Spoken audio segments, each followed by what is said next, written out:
imposing combination of a punch clock and a payphone is looking down at you from the wall.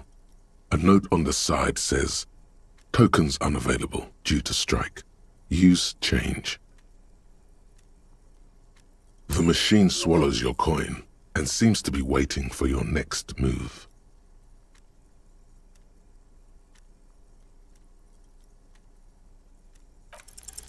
It's unclear whether you actually have muscle memory. Right now, your finger is just drawing vaguely occult patterns in the air. Undoubtedly, no. Sure, why not? Muscle memory is a tricky thing.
Snow is quietly covering the numerous wine bottles and cigarette butts on the ground. Someone partied really hard here.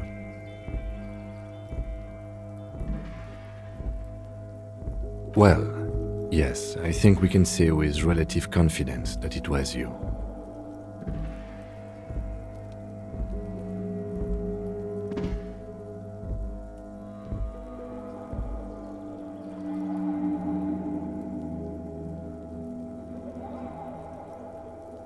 I am, but it doesn't matter right now. Let's just move on.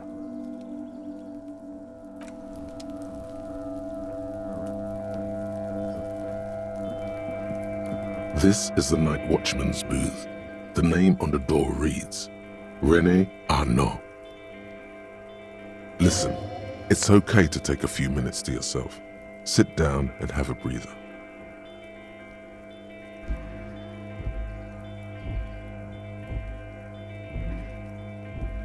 The chair is not as austere as the rest of the booth. A thin grey pillow is attached to the seat, secured to the stiles by black ribbons.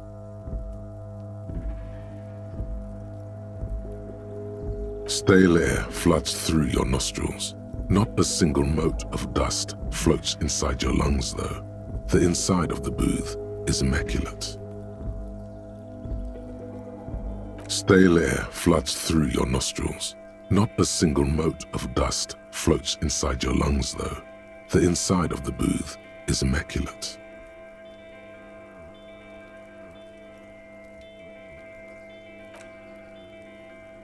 You stand and exit the booth.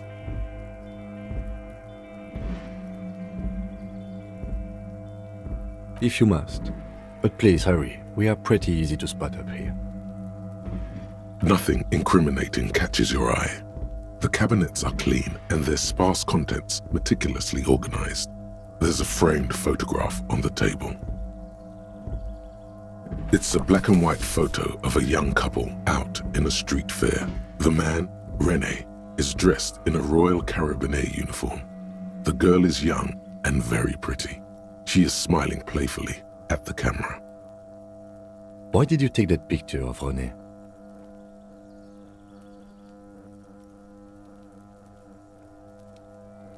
You're really interested in that old soldier.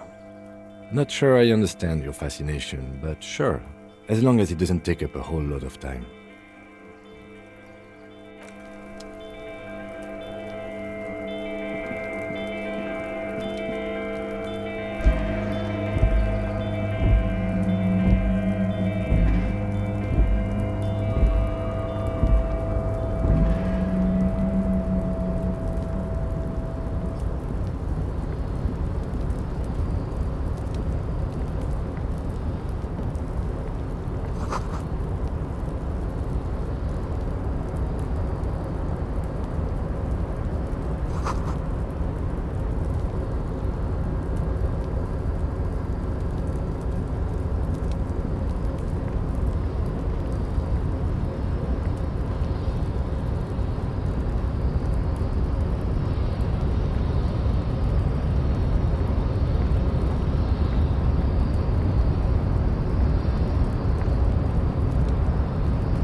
interesting control panel with several knobs. 2 buttons marked Marche and Arrête are faded with use. It seems to control the large crane above. A container is attached to its hook block. Marche. On. Arrête. Off.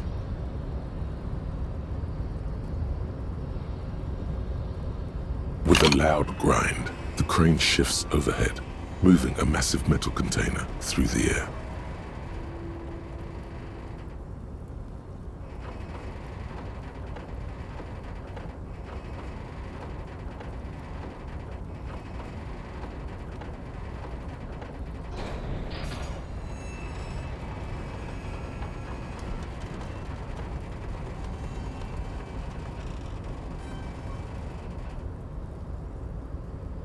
And, with a surprisingly quiet thunk, the crane places the container down. The harbor sleeps as the strike rages in the distance. The crane can rest again, now that its purpose has been fulfilled. Moving this container, of course. For this purpose it was built. For this purpose it has acted. And now it will rest. I can't see how that was worth the ruckus, except for seeing the crane in action, which I admit was satisfying.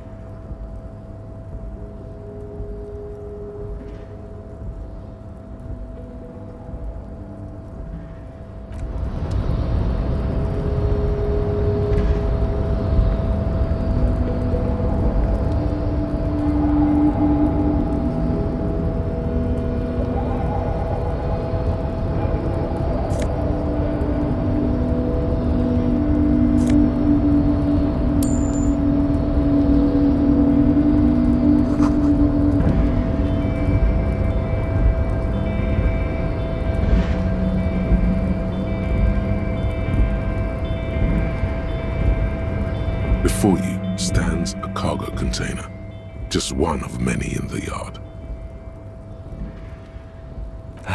Is this like your thing with that wall again? You do? Because I don't. There are a million containers here. Why are you fixating on this one?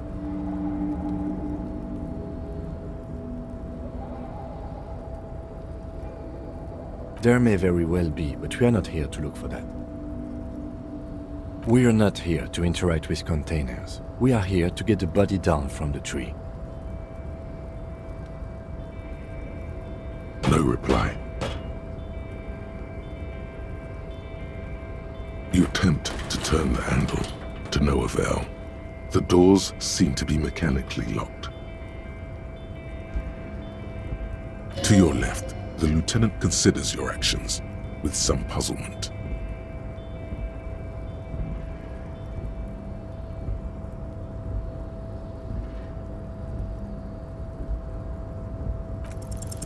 Why are you even trying to open a door with rhetoric?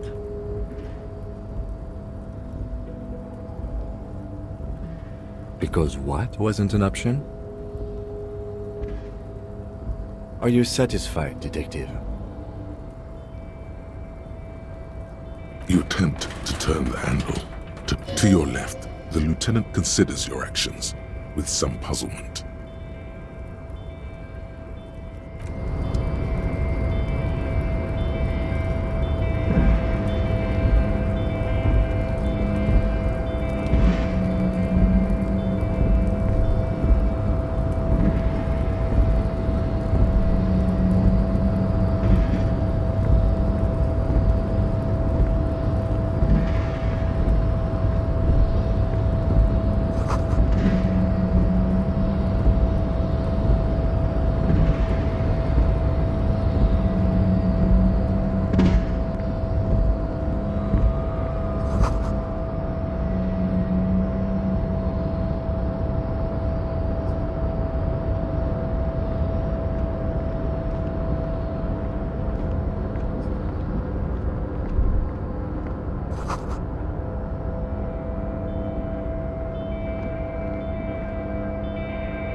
Container, container, I'll turn you nice and red. Container, container, put the logos on. The lyrics to this Container song are being made up as he goes along. The accent is so thick, it's impossible not to notice he's Ubi, from the vanishing peninsula of Ubisund on Muindi. Container, container, used to be Wild Pines. Container, container, now belongs to Everard. Everard, he looks after everyone. Huh? Well, hey there. How can I help you, mister? I see you are not a union man, mister. Did you get lost? You're not one of them scabs, are you?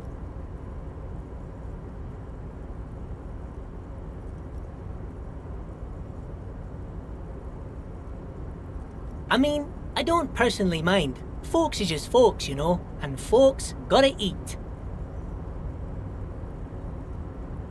Just some of the other guys don't look too kindly on the scabbing kind, if you know what I mean, mister.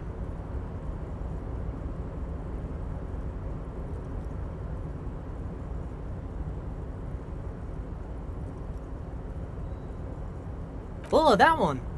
That should be empty as far as I know. Lots of containers here have nothing in them. They're just waiting to be loaded up. Told you.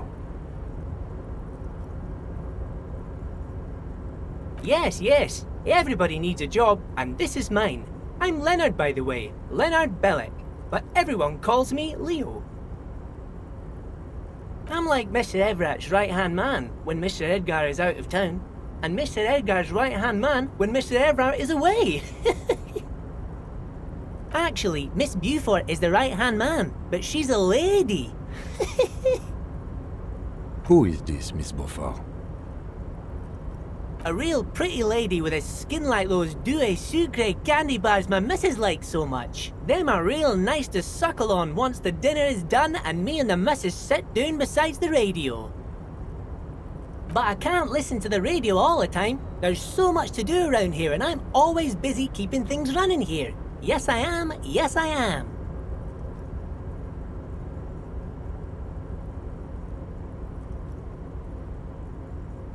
Oh, Lizzie, she is a real sharp tool. Mr. Everett put her through some fancy school and everything, east of the river. 4 years she was gone, and when she came back, she was all fancy and lawyerly. He respects that word. That's obvious. But she's a real nice girl.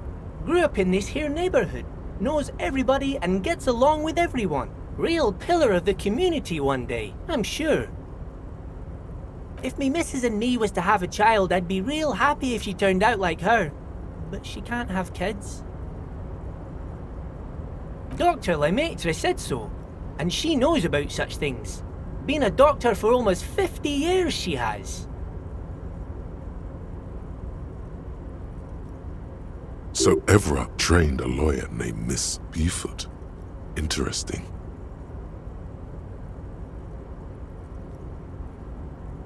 You see disdain in the lieutenant's dark eyes when they meet yours for a moment. He does not approve of you ridiculing this little man. Oh, mister, I do a lot more than that. I really do most everything around here. Mr. Everett said many times I'm irreplaceable.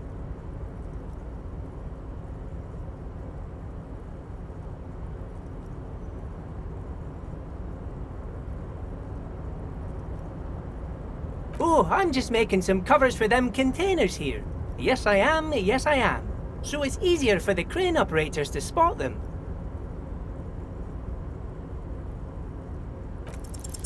Everything is so pretty and red. You and Leo look like brothers as you glance around with similar childlike wonder.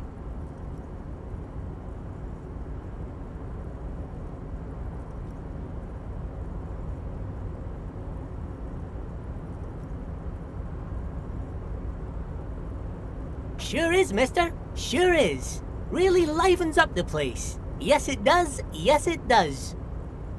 I hate to break this bonding moment, but the red containers mean they are replacing the company livery with the union livery.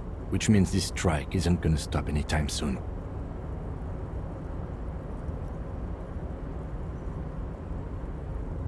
Oh, most of the guys are down at the gates, keeping the scabs from coming in.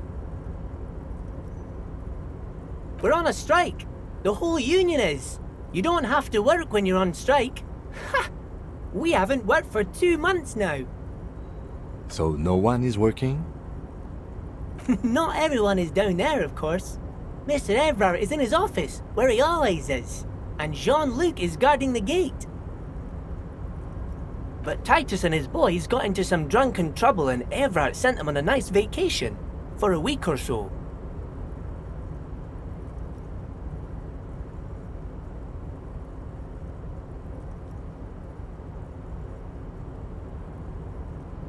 Oh, I'm not really supposed to talk about that. That's union business.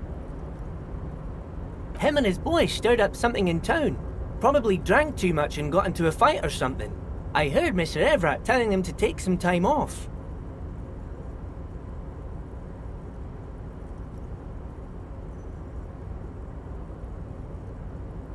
I guess the boys got a bit too rowdy and had to let out some steam. I don't really know the details. That's just how boys are, you know. I haven't been in a fight since I was in middle school. Easy, Leo. Let's keep this on the hearties. Look at him. It's not going to be anything useful anyway. Don't fight it. Better to go with the flow.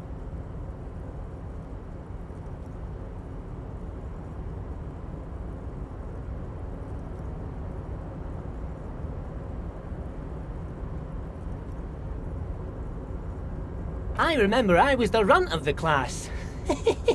The bigger boys always used to pick on me. You see, I had a bit of a temper back in the day. Flew off the handle like nobody's business. But Mr. Everett and his brother always came to help. Once they beat old Noel Becker so bad he needed stitches on his head. Noel never started another fight with anyone after this.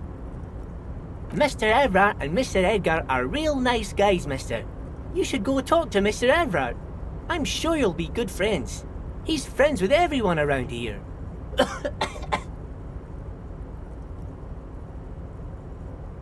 Oh yes, born and raised in Irish, mister. Mum had to leave my dad after he got a bit violent. Took us here to the new world.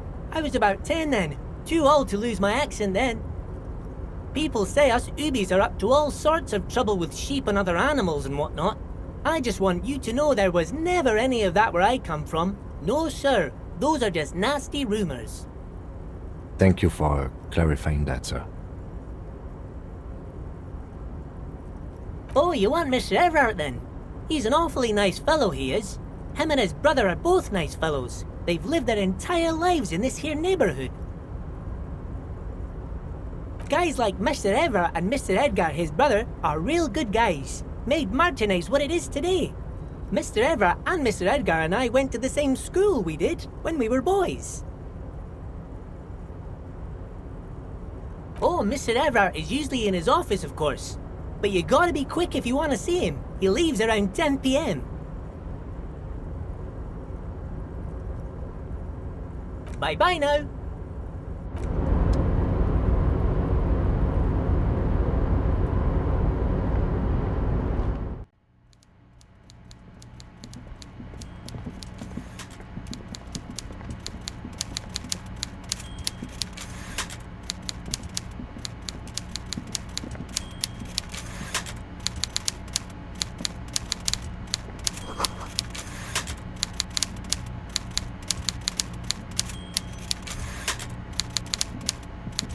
Before you is a walrus of a man seated behind a large desk. He looks up from his work, not the least bit surprised to see you.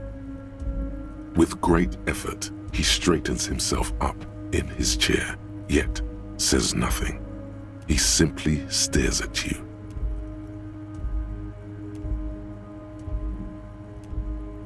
Welcome, Mr. Dubois, Mr. Kitsuragi.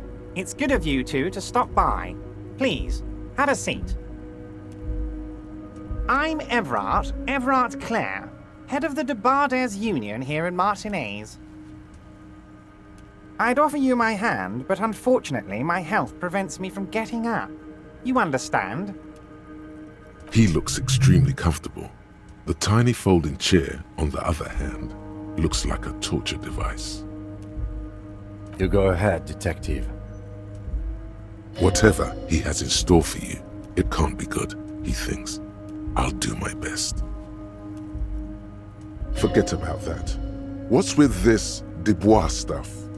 You're getting some seriously bad vibes from that name.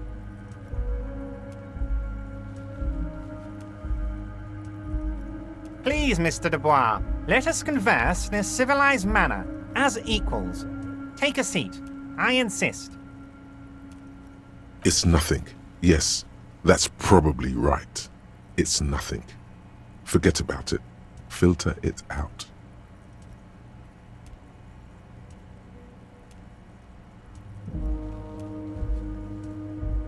Very well, Mr. Dubois. I respect a man with strong convictions.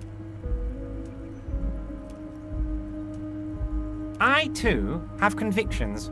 One of which is that I will not engage with any man who won't face me at eye level. Should you find yourself more amenable in the future, I'd gladly resume our conversation. But until then, I'm afraid I must ask you to leave. You're no Titan of Elysium, buddy. He's got you in a fork. Sit down or leave.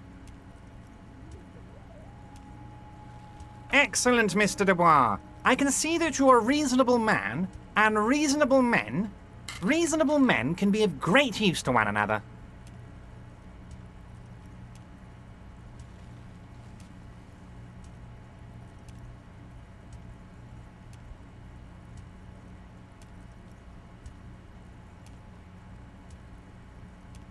So tell me, how can the head of the Debarders Union help a representative of the Revachol Citizens Militia today? The chair you're sitting on has got to be the most uncomfortable chair in the world. It's violating your backside. Oh, by the way, I heard you got a rather rude reception from a certain Lawrence Gart. Some people have no manners, it pains me to say. This should take care of that nonsense. It should be sufficient to cover your expenses for a few days and patch over your differences with a cafeteria manager. Go ahead, take it. Hey, that's 25 real. That's good money. Think of all the stuff you could.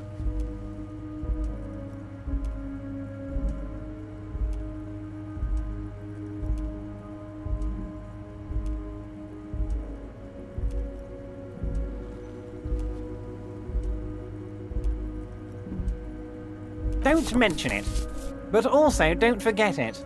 I'm just kidding, of course. He's not. Now, I'd like to set your mind at ease about one other matter. Your lost gun. Let me assure you, Union people are on it as we speak. I've got my best hounds looking for that lost gun. His slug-like lips move, but all you hear is an echo. Lost gun, lost gun, lost gun. The world is swallowed by a black hole of fear. Only two words escape its gravitational pull. Lost and gun. Are you all right, Harry? You seem anxious. Don't be. Everything's going to be all right. It's not like you left it loaded. You didn't lose a loaded gun. Local children aren't out there playing with it right now, pointing it into their own mouths. It's in a safe place. I just know it. I have a feeling everything's going to be all right.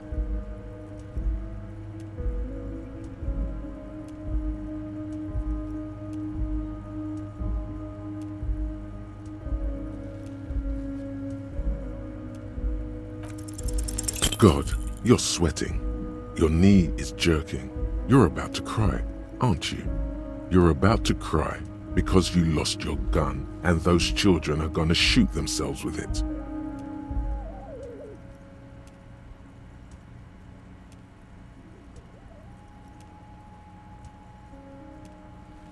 You want to cry? God, you're weak. Whatever you do, don't cry. He'll think you're disgusting. Mr. Dubois, you don't look so good.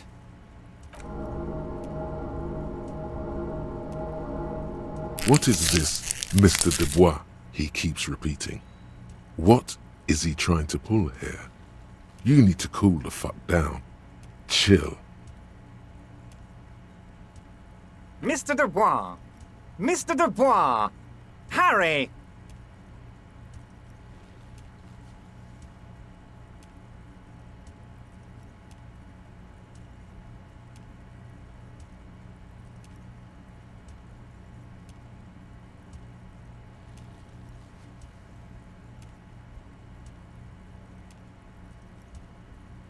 Mr. Dubois, are you okay? Can I get you a glass of water or something? Are you having some kind of medical emergency?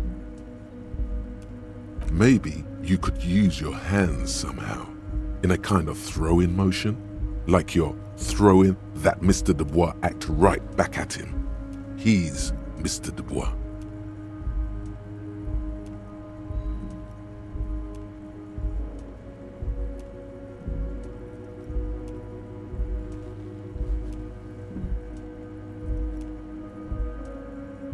What an odd demonstration of...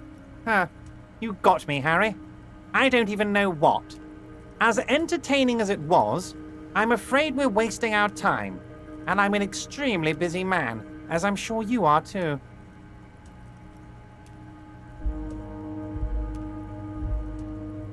Okay, enough. We are here to ask you some questions pertaining to a murder investigation. Quick, here's your window. Get yourself together and ask him questions. Police officer questions.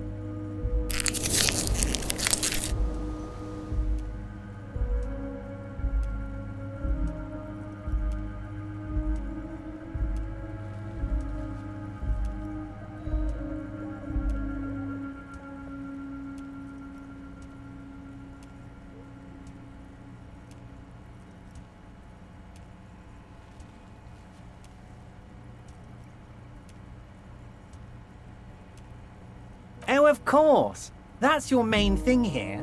That's why you're in Martinez.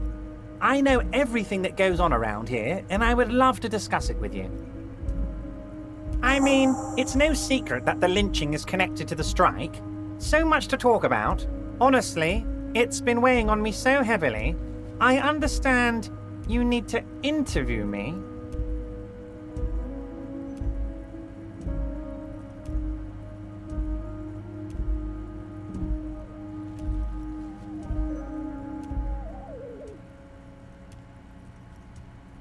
But there's a thing that's been keeping me up at night.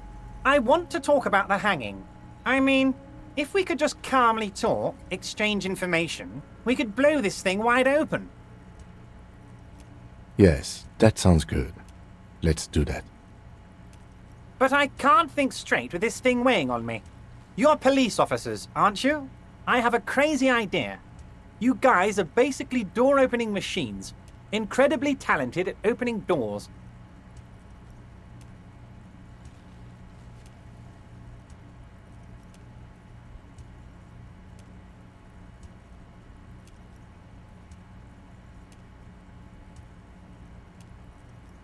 And I'm sure you're going to open this one with flying colours, Harry.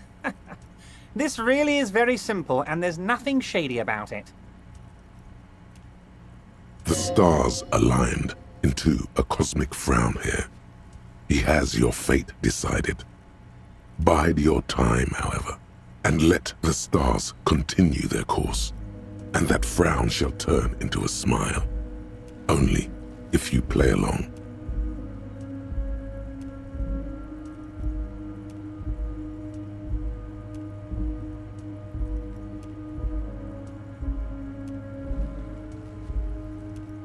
Harry, my dear friend, I am what people call a local bigwig. I know everything that goes on in Martinez.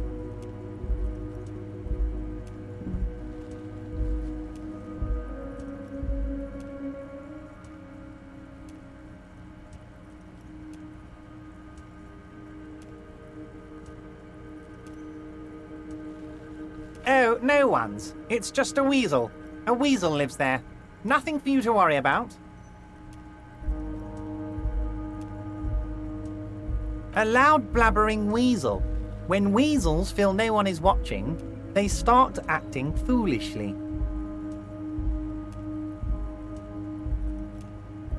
Just go there, unlock the door, and leave it open. It's been such a burden on me, Harry. I just want this to be over so I can discuss business with you.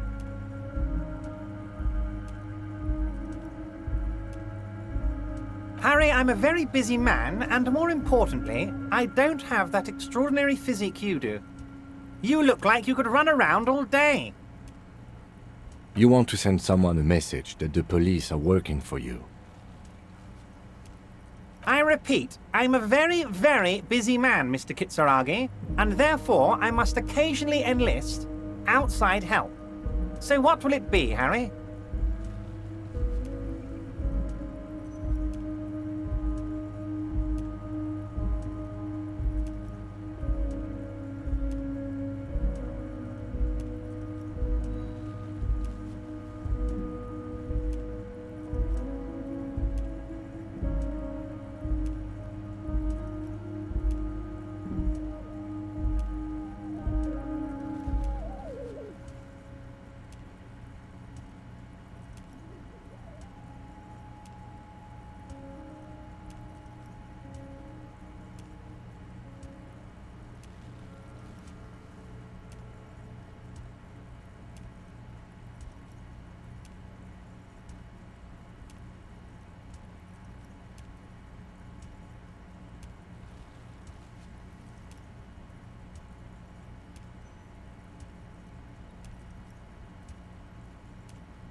Fantastic, my friend. Just let me know when it's done and we can take our friendship to the next level. You can get the key from Manana. He's down by the gates. Manana's like a free agent in the Union. Special operations. Hardened socialist. A real free thinker too. He'll tell you precisely where the door is. One last thing, Harry. Just open the door. You don't need to go in or anything. I just want that weasel to come home and see the unlocked door.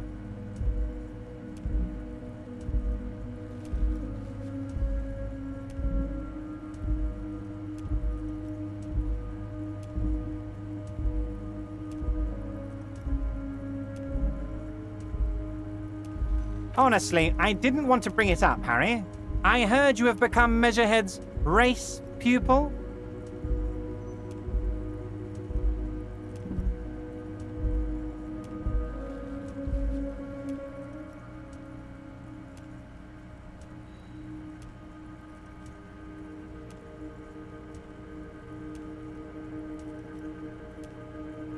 Of course, Harry, of course. You're not some kind of a fantastic racist now, and rest assured, no one's gonna hear about it.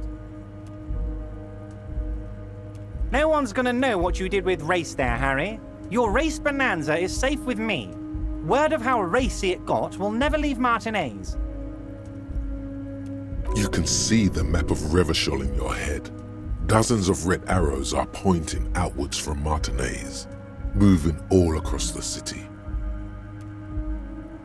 Anyway, I assure you, I am a very well-informed man. Information reaches me before I even get the chance to request it.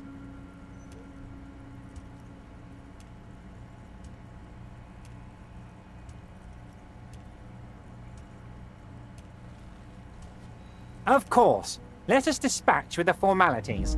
You call me Everard, I call you Harry. My God, so it's true.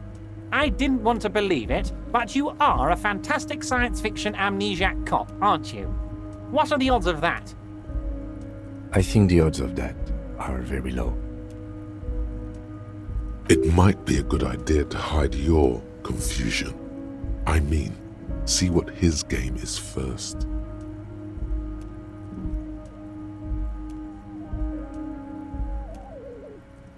So good to hear that, Harry. Apparently my sources were wrong. However, if you did have a spot of memory trouble, I could help you out with my big fat folder. Words flow like a river of honey from his lips. I guess word has already reached him. No matter. No harm done. Are you trying to tell me you've gotten hold of some of our documents? Mr. Kitsuragi, would you mind? Me and Harry are talking about his lost identity right now.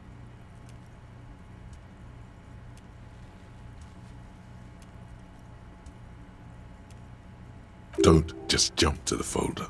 That's not smart. Shows you're on the edge. Do some probing first.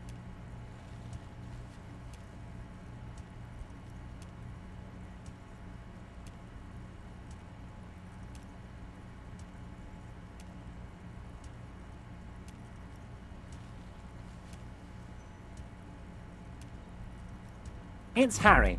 Harry Dubois.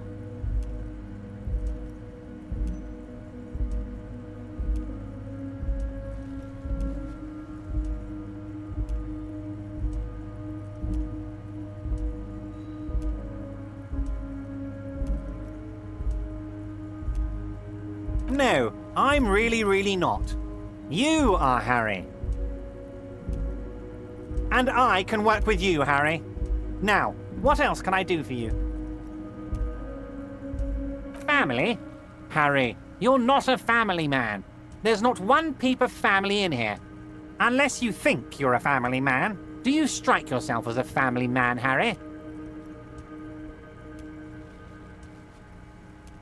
Family, Harry, is the most important thing in the world.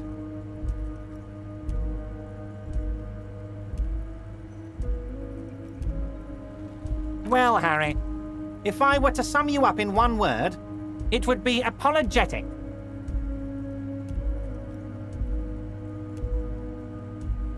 Well, you sure come off as very confident in all our interactions, Harry. You're a real man's man.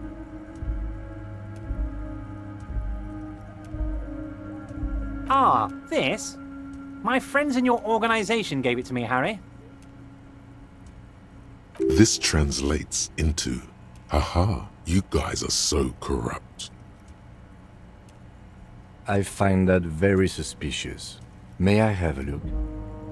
I'm afraid this is meant for union eyes only, Mr. Kitsuragi. I'm sure you understand. Please continue, Harry.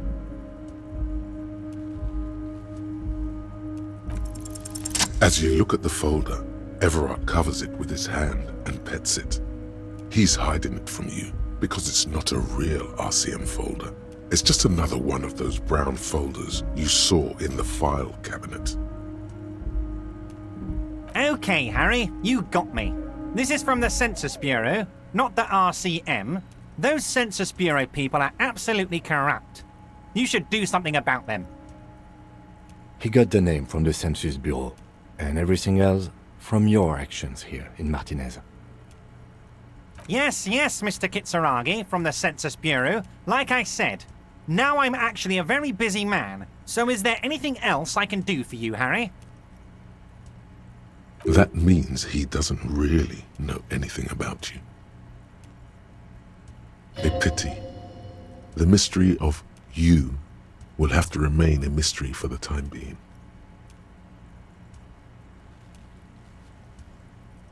Yes, that's what I said. Try to keep up, okay? Let's move on.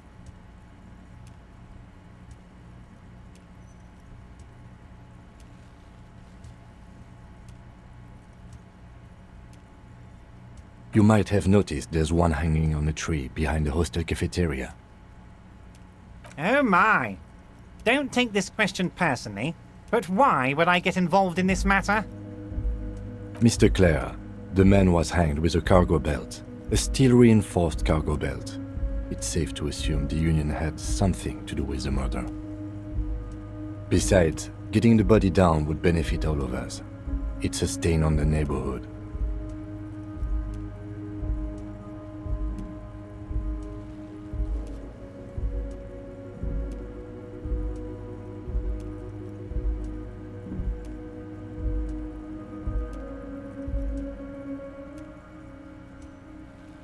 I can certainly see how having him up there might start affecting some real estate values. But of course, all joking aside, I am going to help you.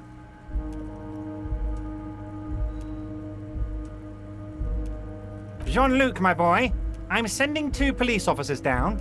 They have a dead body in a tree problem they need help with. Namely, they need it to be taken down. And, Jean, please take it easy with the race signs. He's had enough of that. You can find Jean-Luc down at the gates, but you already knew that. Anyway, he's going to help you.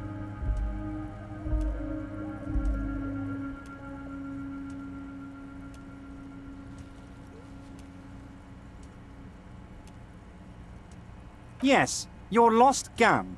My best men are on it. They're turning every stone, searching every playground, asking kids, grandmas, everyone. Your gun will be found, Harry. Let me assure you of that. It's just a matter of time and effort. The only way to find it seems to be working with him. He might even be holding your gun hostage.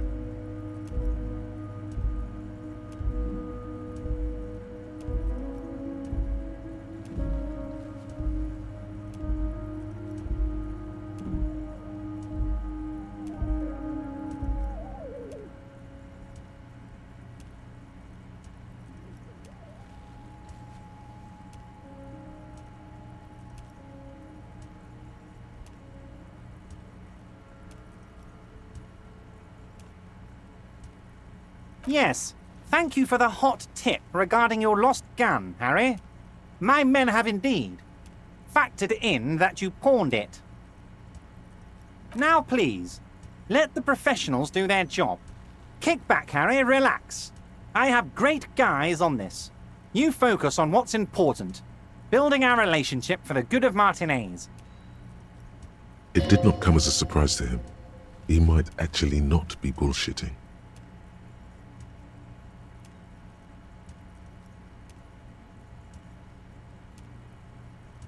Damn it, Harry. That's exactly what it means. I'm only kidding, of course.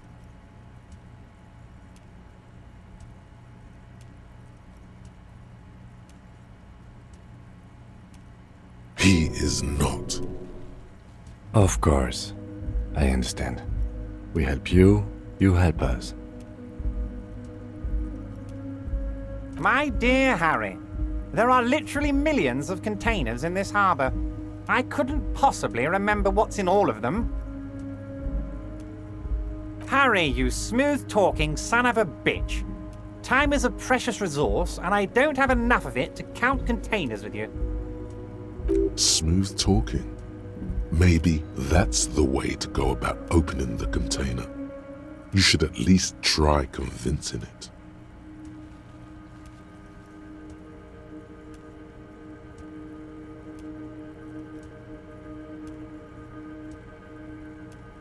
What? Harry, how could you say that to me? You know I appreciate a joke as much as any jolly fat guy, but I can't take slander. Are you actually investigating this?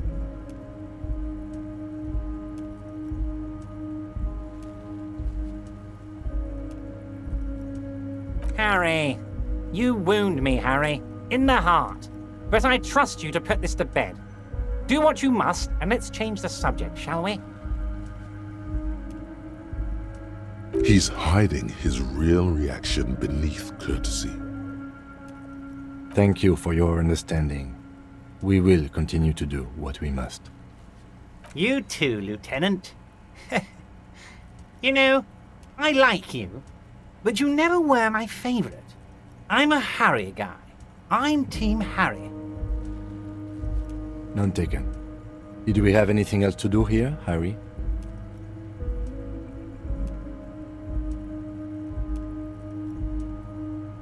Oh, that's very nice. I haven't gotten around to her yet. I'm very, very busy, you see. I hope you're getting along. One thing I want to make very clear, Harry, is that this is not some kind of union versus corporation situation. Everyone is just pals here. We're all trying to do what's best for Martinez here. Don't feel like you can't cooperate with her because you and I are such good friends and I'm helping you get that nasty body down from the tree. And with finding your lost gun. I'm not a jealous guy.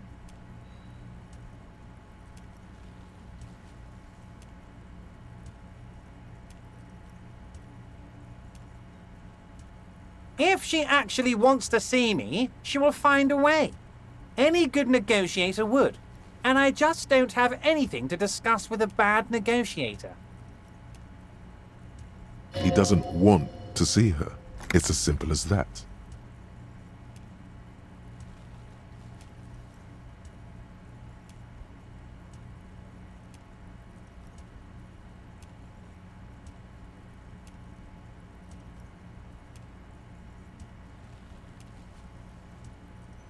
What do you mean, Harry? Nothing.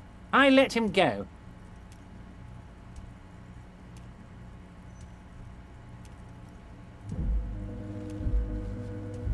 He's an old man, Harry. I wanted him to spend more time with his family. God knows how long he's got left. Harry! I have little people in my organization. I would never call someone a midget. What is this? Honestly, I'm beginning to think you're a midget, Harry. I'm only kidding, Harry. You're not a midget. No one is. We're pals. It's hard to say if he really lost his temper, or if this is another one of his tricks. This man almost never angers visibly.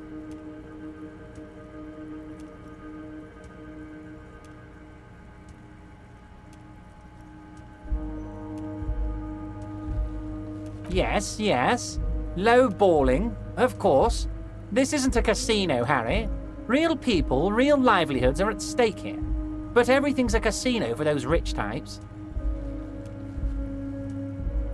His expression makes it clear. This is childish and irresponsible behavior. Vanished? Harry, the woman left her casserole in the oven and couldn't make it here in time for the voting. Oh, did I leave my casserole on? Better go home and check. The election can wait. When she got back, the whole thing was over. Wait, there was no mention of a casserole from Joyce. Harry, Harry, Harry. Do not fixate on this little matter. Maybe it was a rabbit stew, or a hairdryer, or an iron. The point is, her heart wasn't in it. Mine was. This particular brand of humor he has, it makes for a fine distraction.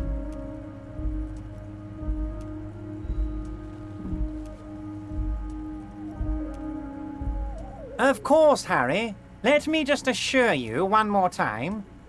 It's perfectly okay to share anything we discuss here with this Joyce. This is a completely transparent organization. I have no interest in what she is doing, but I myself have nothing to hide. Your business is your business, and I respect your privacy. Just remember, none of this is secret.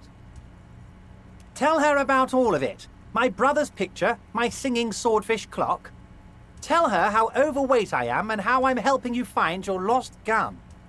Tell her about everything. Everett doesn't mind. It is rather interesting to tell people things about each other, isn't it? It was nice telling him about her right now. This is weird. Not nice weird, but okay.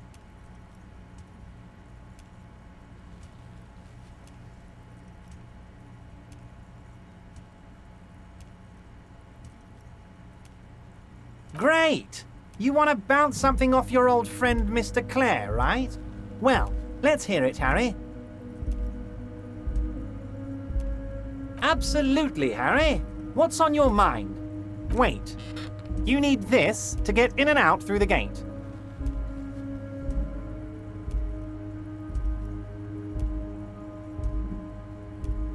Here, you're one of us now. A real red and white union man. Take care, Harry.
looks like someone left his tarpaulin cloak hanging on the railing here. There is a white rectangle clearly visible on its back. This is your cloak. You can feel it. Yes, it does bear the RCM insignia, and we are the only detectives in Martinez. The service cloak issued to you by your station? Yes, I do. As your fingers touch the tarpaulin, it almost feels like the cloak wants to deliver a message of comfort through your fingertips. I will shield you from the elements and give my life for yours. That's what the cloak is relaying.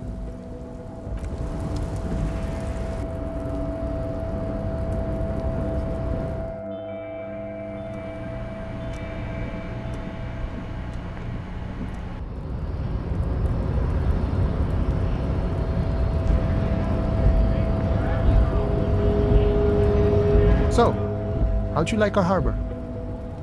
You've been in there, he means. Talked to the boss man too, probably. It's but a rest area on the path leading across open plains.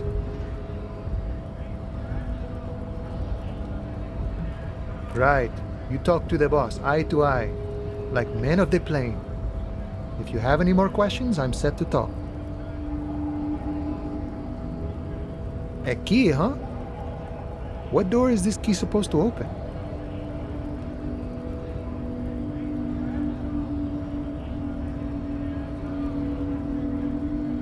Of course, I got you. You don't know anything. I got that key right here. And let me tell you, it's mighty good of you to help us out during the strike. Working class solidarity, as they say.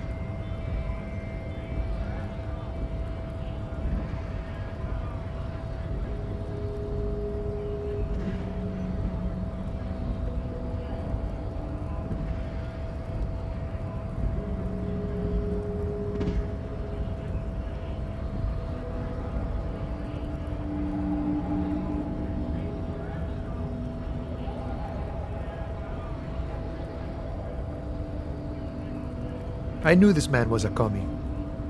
And it's a good thing you're doing too. Thanks. What you're looking for is a basement door behind the greenhouse. That's behind the Whirling in Rags. That's all I know. Our organization is what you call compartmentalized. Means we keep out of each other's business. Okay, but where did you get the key from? The janitor gave it to me. Nice fella. We talked about life and things that really, truly matter. None of this mess we're in, this jiving and juggling. What's it for? To feed our children, I guess.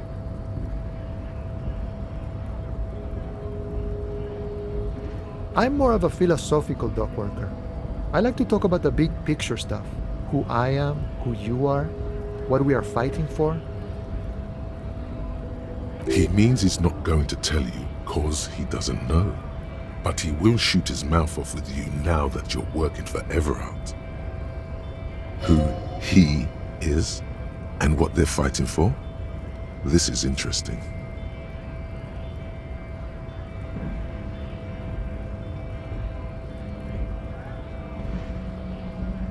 We're negotiating our share. Aye.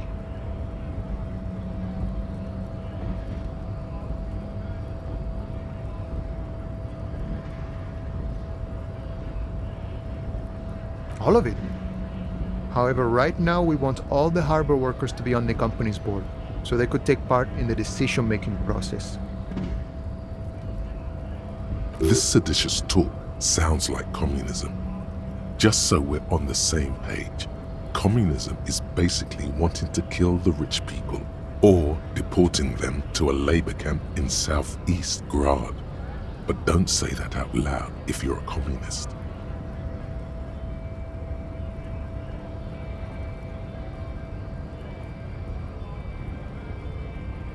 I think it's best you make up your own mind now that you've met him. In my eyes, he is a capable organizer and a decent businessman.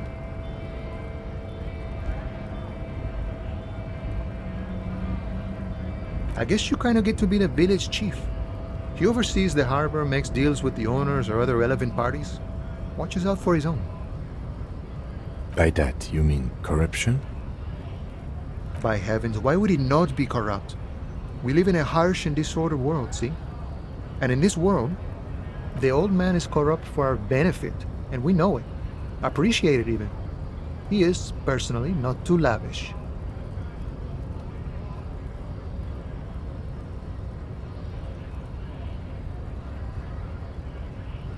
Okay, he's reasonably lavish, sure. That's his prerogative. It's not like you want a saintly demeanor on a corrupt motherfucker. That would be a manipulative illusion. Besides, there are no non-corrupt systems in the world anyway, and moralism is the most corrupt of them all. This man has political theory, and it has not failed him today. Sure thing. This was great. You feel mentally reinvigorated. The mercenary, eh? Who could have killed him? That's indeed the question. Why even do such a thing?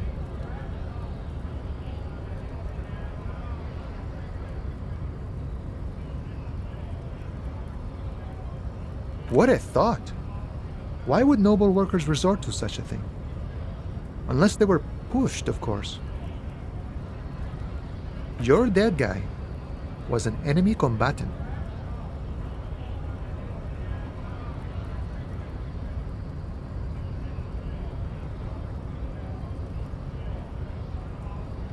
He was an agent of the opposition, attempting to undermine our honorable efforts. I ain't the murdering type, but that's just me. Large organizations like our union have all sorts of men, with all sorts of skills. He means a more violent faction could easily take care of such a thing. Understood. This has been of limited use. Still, thank you. No problem. I wish the best to you in your search. Should I...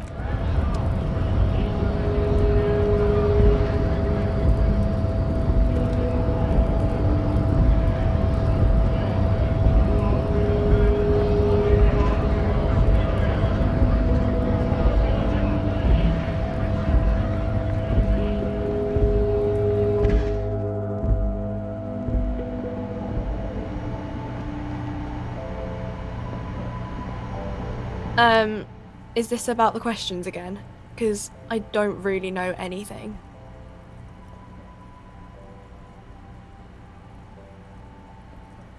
Wow. I didn't know you worked for the Union, sir. Anything else I can do for you? No, you don't work for the Union. The Union works for you by supplying you with cash. Blow the whole thing on speed and gin right now. Speed and gin. Great combo. Ask some local dealers, maybe.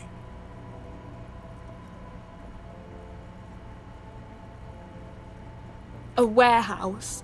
I don't know. Maybe. I don't really care what Frit does.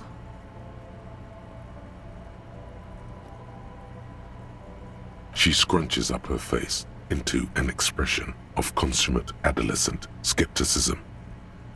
Fine. Frit doesn't have a warehouse. Just a little back room here. Okay?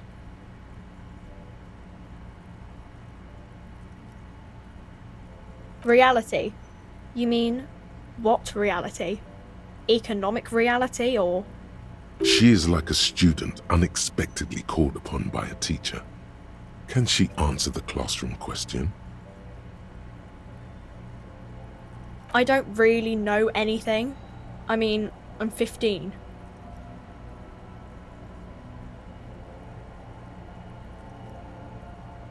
Yeah, that's why I'm working my arse off in Frit. So I guess, like, that's economic. I don't know. What about it?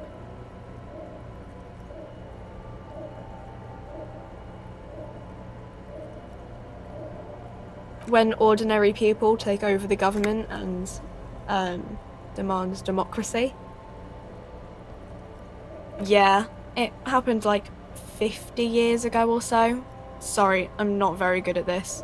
At history, I mean. Our government? Or do you mean something else? Sorry, I really need to finish this article. We're in Frit? As mankind, or as a nation, or... What will her essay prompt be?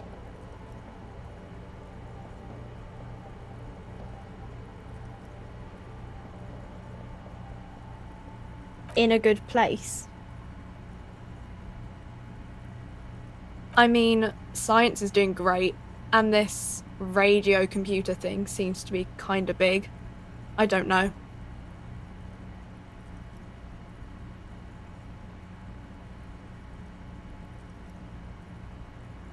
I don't know. Look at the clock. It's right behind you on the wall. The clock shows the time at 10:09. The hands seem to be still. It's apparent the clock doesn't work. Cool.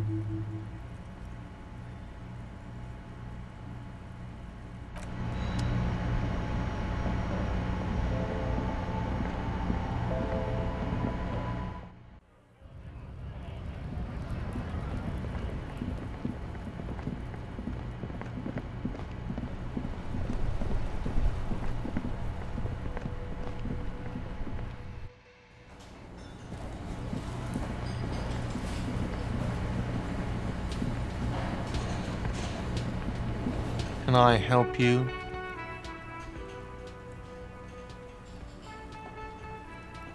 Another thing. Great. I love those. Yes, not the whole damn union, thank God. Just the nastiest and loudest faction. They come here in the evenings. Dumb, unruly types. We should find out who this Lord faction is, occupying the booth. Loudness means talkative, and we need info. We don't. We have to wait. They'll show up sooner or later. You glance at the clock on the wall behind the manager. Huh.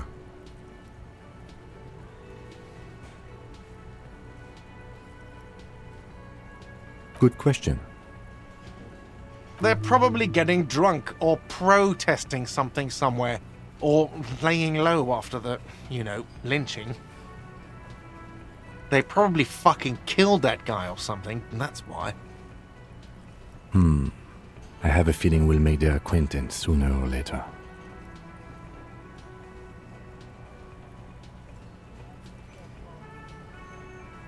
Yes?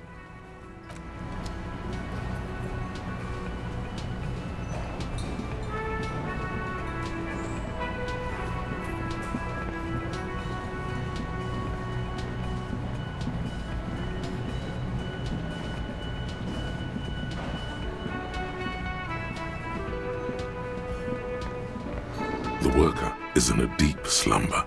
Perhaps he's on his way to where you just came from, into the primordial darkness.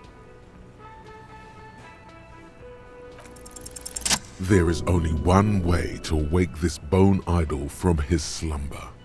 Roar like a hurricane. Rip the buildings from the earth.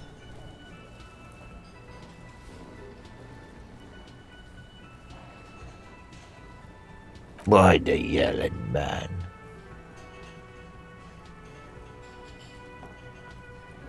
Looks like a Sao descendant. A lot of Sao dock workers around.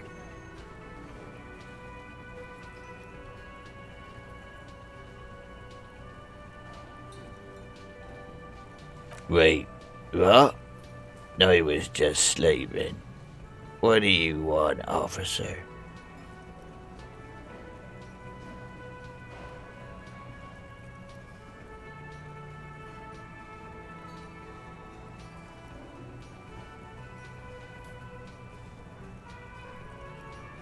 Indeed. Help yourself to some. Wait, no. Oh, it's empty. Sorry about that, pal.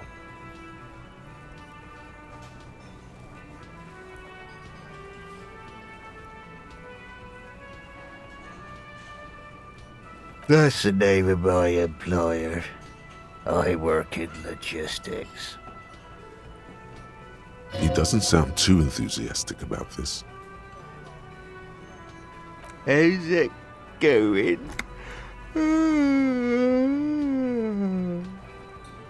Haven't you noticed what's going on outside?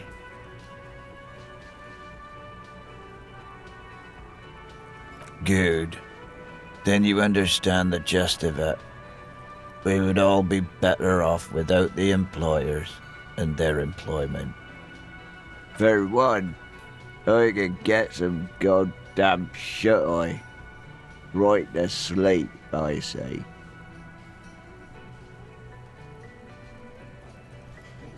Nate got it. Majoret's got it. He's guarding the gate. I'm just getting some sleep. Or was. We are. The workers. The union. We know what we need. What's right for us.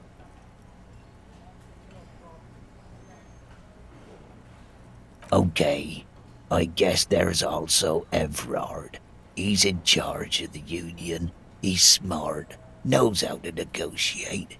He's got our back. Yeah, what about it?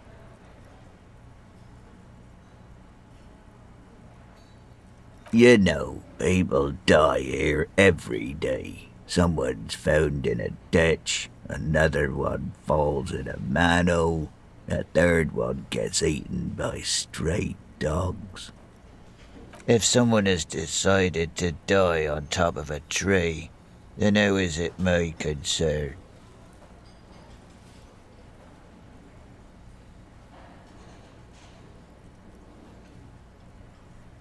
I can tell you this. Trouble's ahead. You heard what I said. Draw your own conclusions. That's all I know, and I prefer to keep it this way. The lieutenant gives you a little nod, then makes a note in his blue notebook. So Union people think he was a killer, he thinks. Even Sleepyhair. This doesn't help a lot, but it's something. Good work, detective.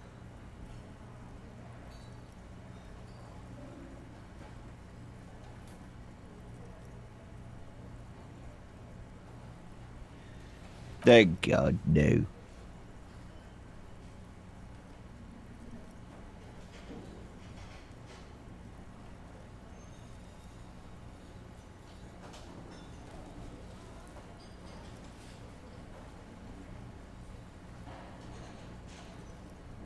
The worker stares at you, his eyes dry from sleep. A web of wrinkles covers his tanned forehead. I don't know what you're talking about, kind sir, but when I'm out, then I'm really out. No corpses, no mausoleums, just quality time. A little me time in the abyssal pelagic zone. You can never return to it now. Only detective work remains. Wakefulness and detection. The dock worker doesn't answer. His head is already back down on the table, in sweet sleep.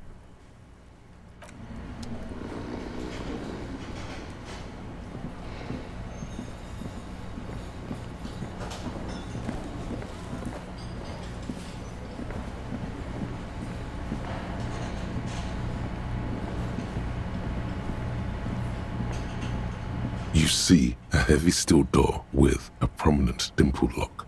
It's painted blue.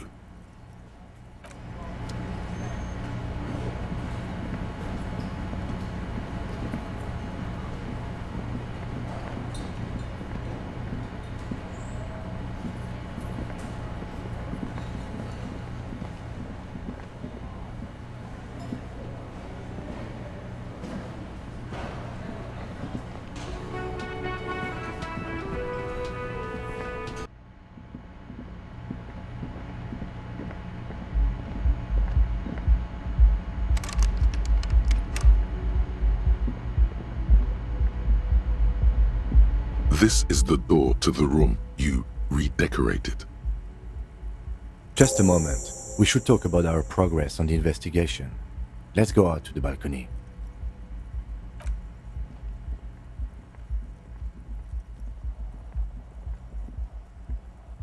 The air outside is brisk. The lieutenant is silent for a moment. He listens to the traffic hum. Then,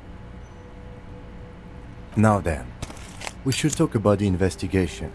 But I also feel you're a bit hazy on the RCM. Our role here, our rights, our jurisdiction, basically. I have a cigarette every night when I go over my notes. It's something of a ritual. oh man, he looks so devastatingly cool with that cigarette.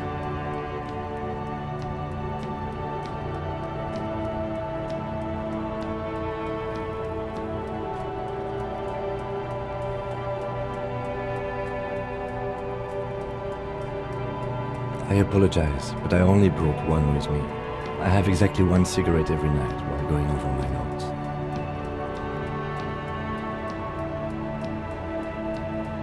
You mean this? This isn't cool. It's an unnecessary trial of will and unhealthy. Keeping the habit within the parameters he's given himself takes a lot of focus. It would be easier to simply quit. Yes, it's been a long and eventful day.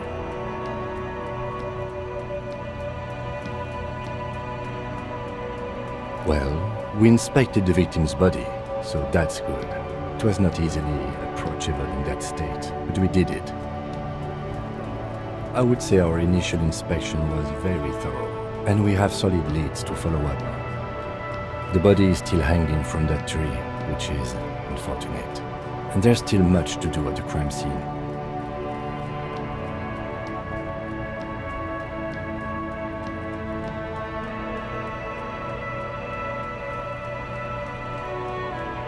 It's not my job to evaluate your methodology, officer. I'm just going through the facts. As for the interviews, we conducted an interview with Everard Clare. He wasn't particularly forthcoming with useful information, however. He's not saying much on the matter because he thinks you could have gotten more out of Everard.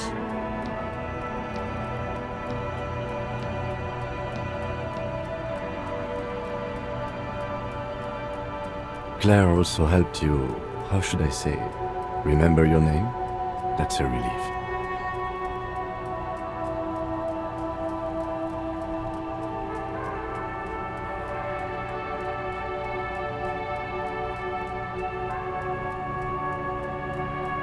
Moving on. We talked to Joyce Messier, but didn't get any information from her. I have a feeling Joyce knows how dangerous the situation really is. We have to get her to talk to us.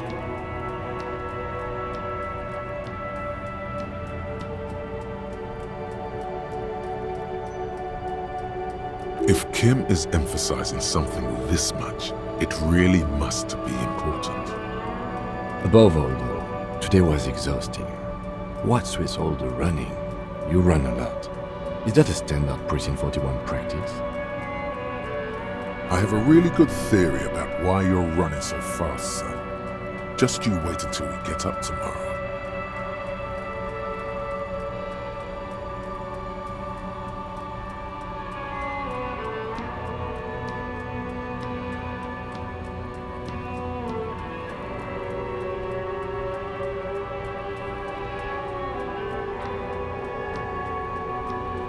It's impressive, especially for a man your age. And in those hills. Nice shoes, by the way. I like the green. Goes with the orange.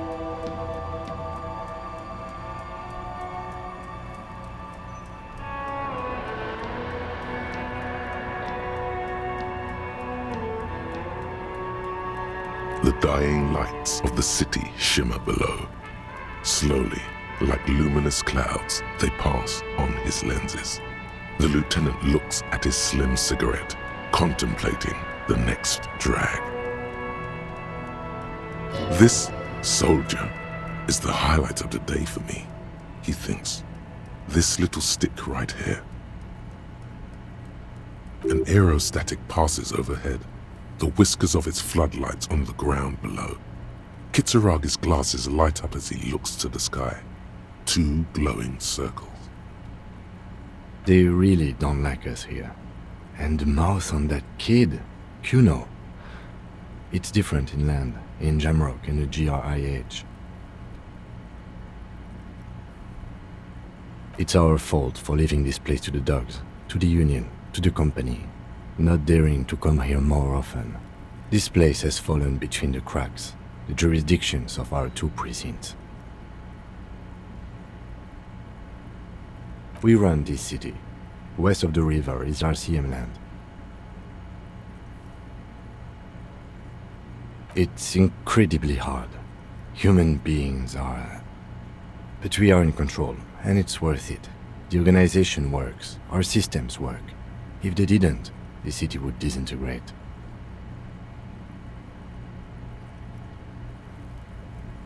Me too, but I wouldn't count on any drastic changes in our lifetimes. They're quite limited, actually.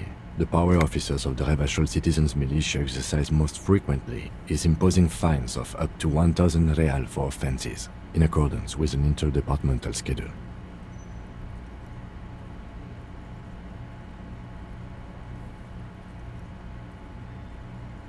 The RCM's primary role is to ensure safety. We are not really supposed to play any part in the economic structure of Revachol. Yes, although indirectly, as citizens can always request records from their local station. Officers of the RCM have been known to take bribes of less than the prescribed fine amount. It undermines trust in the RCM. We can arrest people, of course, but rather than bringing someone in directly, it's preferable to serve a station cold sleep. It prevents confusion and overcrowding.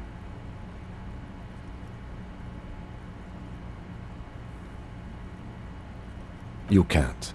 Those who don't show up become fugitives, though, and have fewer legal rights when they are eventually caught. It's about power projection.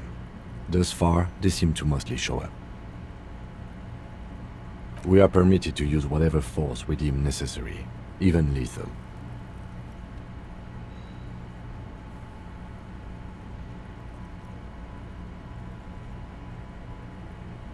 Yes, the last time was 4 years ago.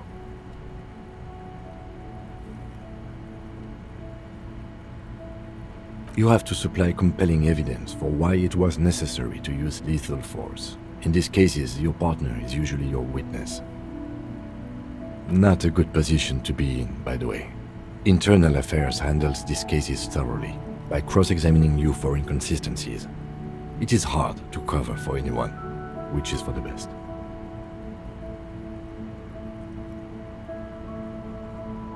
That's an improbability, perhaps even impossibility. Of course you've killed people. It's somewhere down there, melting in all the drink.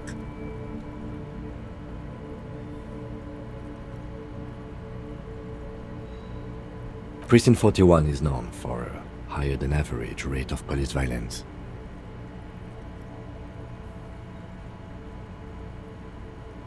We don't convict. We arrest and send them to coalition government courts in Couron and La Delta. The prosecution works off our testimonies and records, which is why it's paramount to keep them.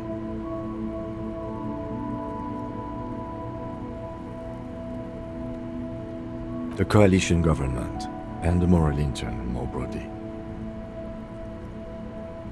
The RCM was formed by the coalition government to restore order in the international zone after the revolution. So we did. Now we attempt to maintain that order. No more, no less.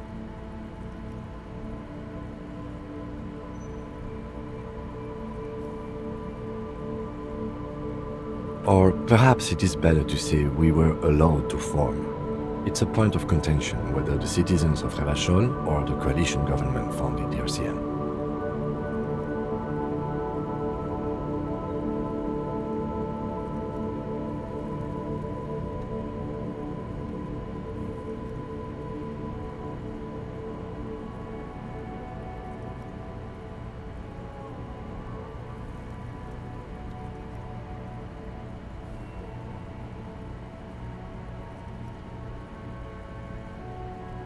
Silence.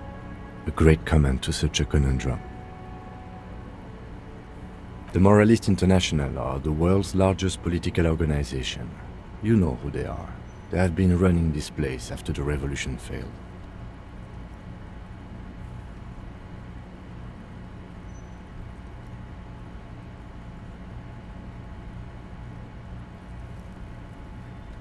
They're a union of center-left and center-right parties across the Real Belt.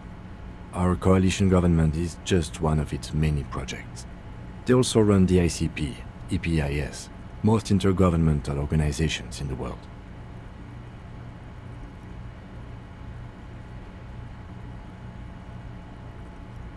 The moral intern are a fact. I try not to have opinions on facts until they change. And it doesn't look like that's about to happen. Interesting question. It's a blue forget-me-not. Their motto is love, compassion, self-discipline. I think you can gauge what they want you to think of them from that. Something kind and usual. Something almost self-explanatory. Something ominous. Something even a little feminine, but in a strict manner. What do they believe in? They are Dolorians. They believe they continue the humanist project set forth by Her Innocence Dolores Day 4 centuries ago. Others say they are just technocrats. Those others say they continue the humanist project set forth by Dolores Day. A historic figure? The author of the modern age? You will have to look elsewhere for opinions. The subject of humanism is too abstract for me.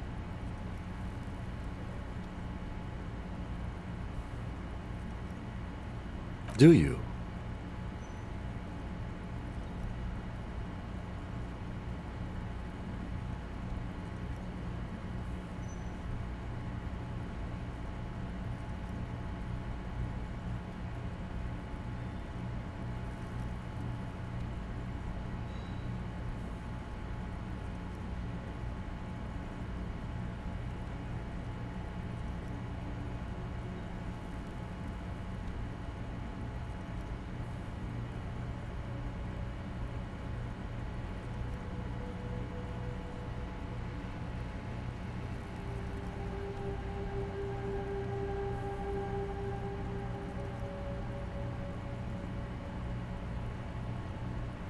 No, we are stooges of the world's biggest bourgeois organization, protecting the people of Revachol. That's the hand we were dealt. Without the MI, we would be common vigilantes.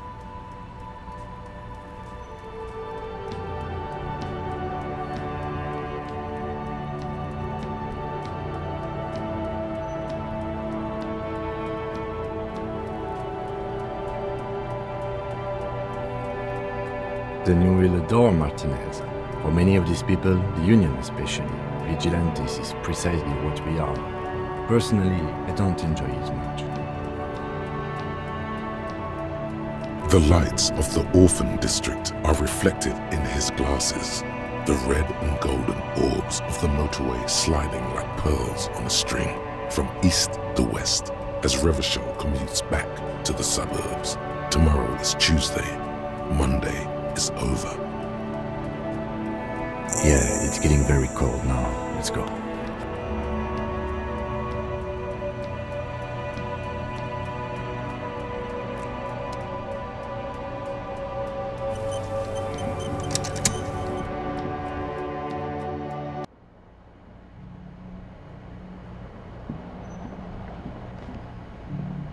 We should think about calling it a day, maybe. The nights are still miserably cold this time of year. We can pick up where we left off tomorrow morning.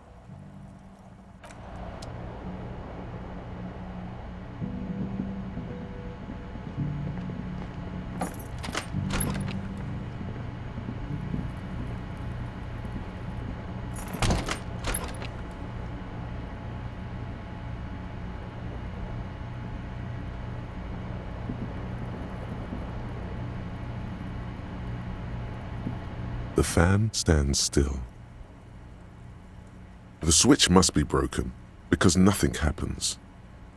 The air in the room is starting to feel like vaporized urine.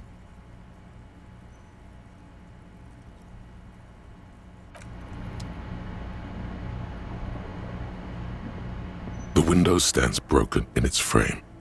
Cold wind blows in. You see some lights shimmering outside, but it's difficult to make out the outlines of the buildings below. Dark phantoms with many tiny eyes, chaotically arranged and not looking at you.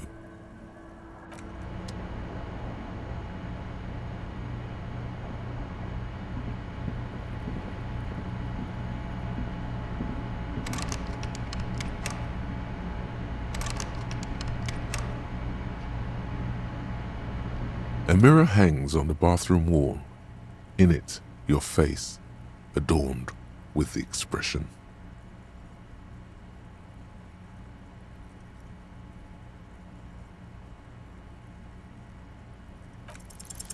The chain cutters slip out of your hands as you attempt to twist the faucet into place.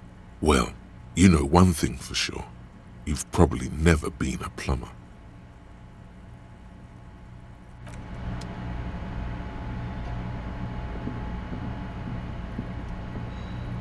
The bed is cold and not particularly inviting, but it's yours. The sheets look awful.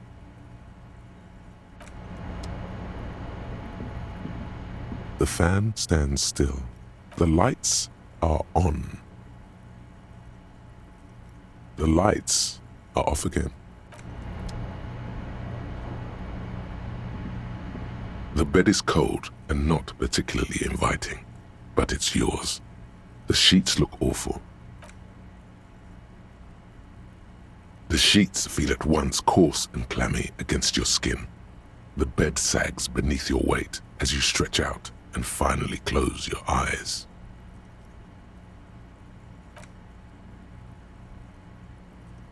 And then sleep. And then sleep doesn't come.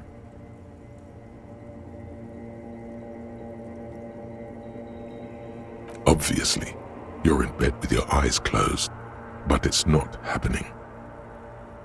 Maybe it's the bed's fault. It barely covers your toes, stretching over your soft belly. This is your body here, intimate and warm, breathing. Under your thrumming eyelids, you see a dizzying array of colors. You won't get off this carousel quite so easily. Its synthetic filling has separated into hard lumps. The pillowcase smells oddly.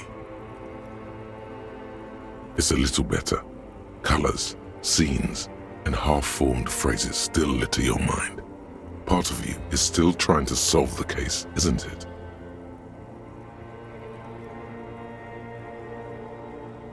Something to do with, what was it that the lieutenant said? Union? And it's gone again. Your thoughts lost between the slowing brain waves. Your breathing steadies. A great silence washes over you until your eyelids twitch in your sleep and images start forming.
Do you remember the scent of your childhood?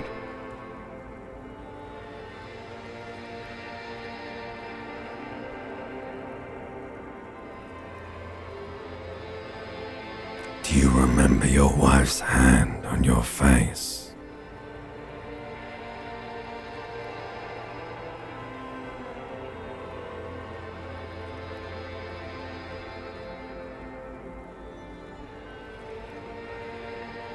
You know who I am. I'm the bad day. The one where you ask her, and then later in the streets, wandering. It's the worst day of all time, Harry dear. And it's coming. She will hear about it on the phone. Reality will turn into a grotesque nightmare. This will be the last thing you did to her. Tell me, do you remember the love of your life?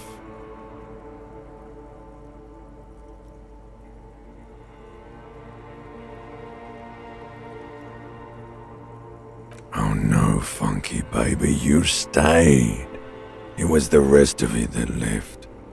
Or you just stood there, with one hand on the bottle and the other on your dick, watching it go. Tell me, where are your friends? Human beings have friends, Harry boy. Where the hell are yours? No, it's gone. 3 times gone and never coming back. You failed. You failed me. You failed Elysium. Everything. The Pale and the Aesolus. On the surface. The outer magnetosphere. Burning, furious truth. 8,000 years of written history. You really dropped the ball, Harry. 4.6 billion people. And you failed every single one of them. You really fucked up. No, you haven't. You're just sleep talking. And the act is wearing thin, too. The spots on the disco ball fade around you. You'll be back in those cold snakeskins in no time, sweating up the bed. Stinky boy. You're not coming back from shit.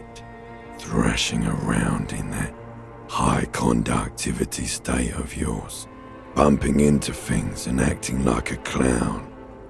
Who are you kidding?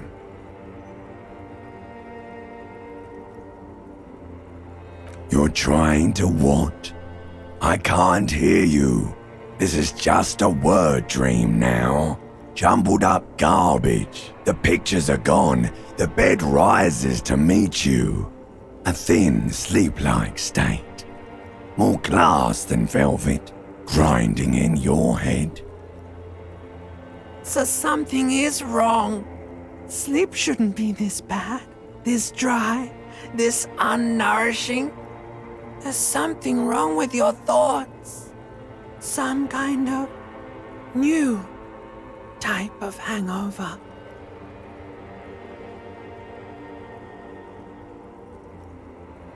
Oh yes, party boy, and it's worse than the one before. Just think of the shit you saw. Here it comes too, so soon already. A silent alarm goes off in your head like clockwork, barely let you sleep at all. Time to get those clothes on, Harry. Time to go to work in the shit factory.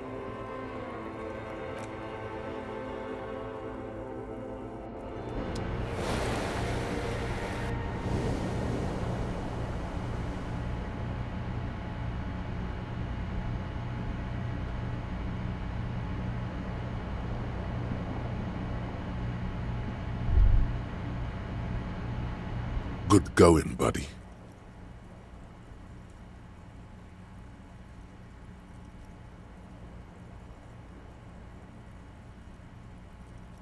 Yes, wait till you see the one with the chick in it.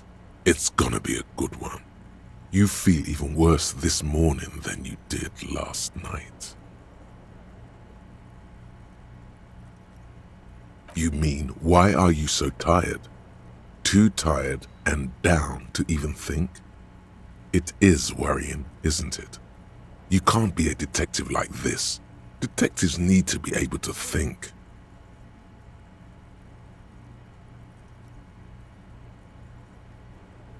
It's just that your heart has finally pumped all the speed out of your system, Buster. Time to get some more. You're too weak to say no now. Waking up is the worst part. Maybe somewhere down the line you could decline.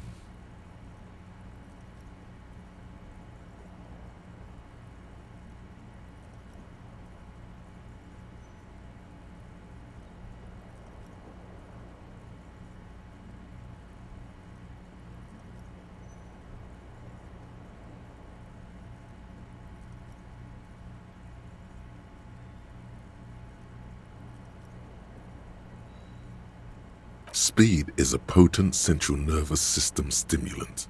It kept you propped up all day yesterday, despite your debilitating hangover.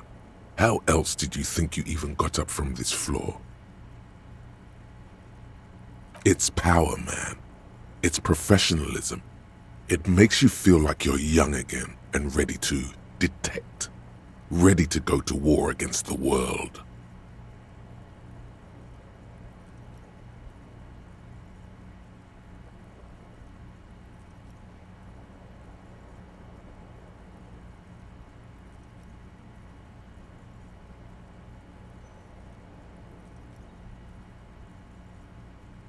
Are you sure?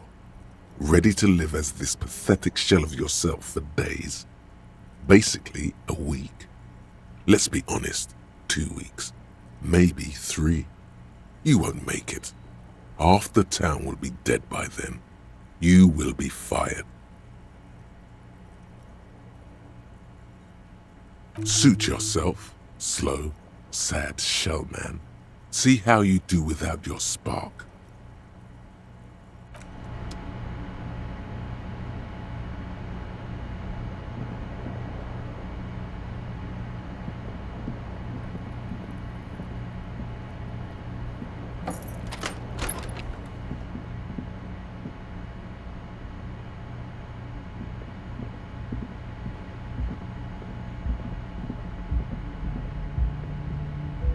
The door is closed. Still nothing. You should punch a fucking hole in it. The murmur in your ears recedes slowly. Your breathing normalizes. That's one lucky door.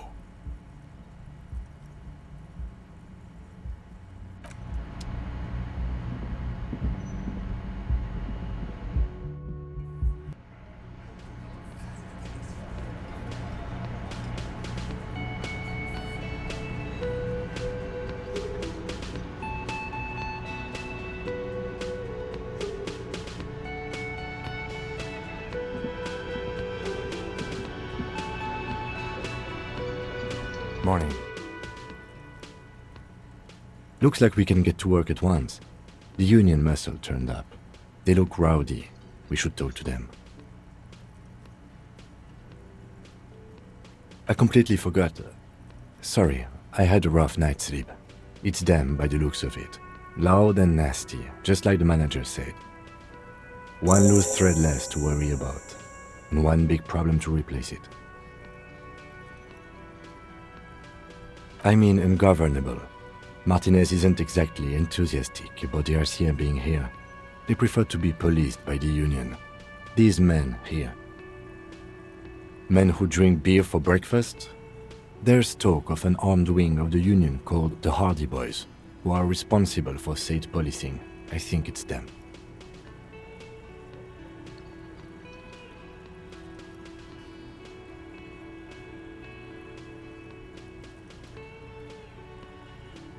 One more thing before we do. We don't have to talk to them immediately. We can walk right past them, continue with our business. Good. A power move. Purposefully concentrate on something else first.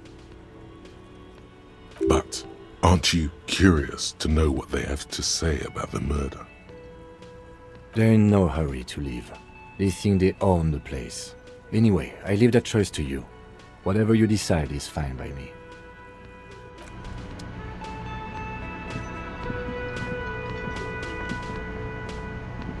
Can I help you? Got the 20 real? Good. You got the room for the night, but remember, you'll need another 20 real tomorrow. How could anyone forget, asshole?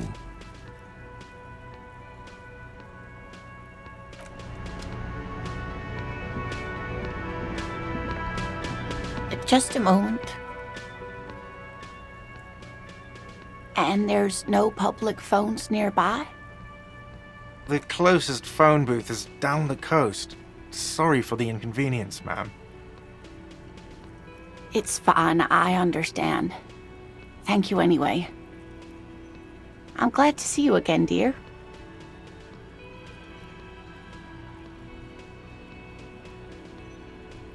Please don't trouble yourself about me, sweetie. I was just hoping to make a call, but the Whirling's phone line isn't working. The union office probably has a phone, but I can't really get there, or to the phone booth down the coast. And Gary's phone is dead too.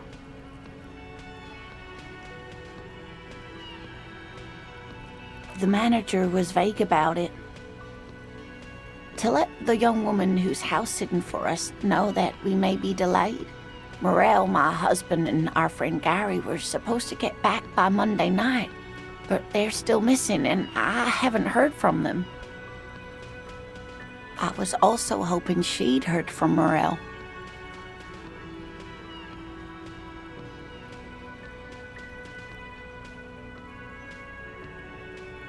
That's just it. This isn't like him at all. He always plans his expeditions so carefully.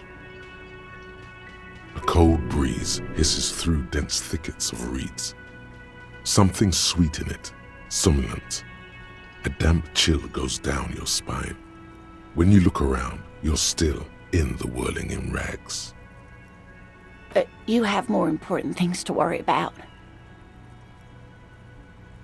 More important than a missing expedition? I don't know. Expeditions often lead to something interesting.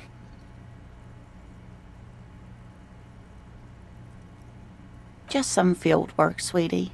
Morel is a highly trained scientist. He and his assistant Gary are studying an extremely rare species of insect.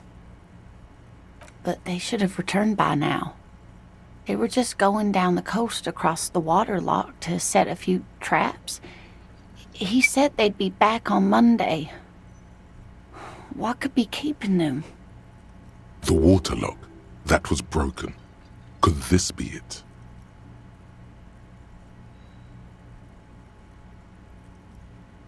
Oh, sweetie, it's nothing like that. Gary's as loyal as they come. I trust him with my husband's life any day. Oh my, what happened to the waterlock? Well, whatever the cause, I'm thankful. To both of you. You've spared me another sleepless night. You're welcome, ma'am. I hate to ask, but if your investigation takes you to the other side of the coast, please do keep an eye out for my husband. This will surely lead to a cryptozoological mystery with that extremely rare insect. Yes, some left-field scientific research is exactly what you need right now. Funk up that vanilla murder investigation. And if you see him, let him know Lena is waiting for him here at the Whirling. He gets so tangled up in his work that he may not know the waterlock's been repaired, and it's cold out there.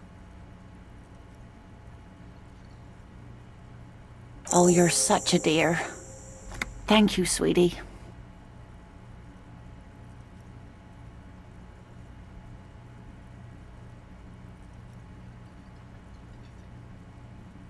Oh, yes. A zoologist. A cryptozoologist, to be more precise. It's a pseudoscience that attempts to legitimize research into mythological beasts and urban legends. That's one opinion, yes. And people are entitled to their opinions. My apologies, ma'am. I did not mean to undermine your hobby. It's not a hobby, dear. It's a subfield of zoology, one specializing in animal species that are so exceedingly rare that many assume them to be extinct or even fictitious. Searching for such species called cryptids is difficult and often thankless, and frankly, many scientists are too lazy to do it. Universities these days are rarely interested in supporting real research.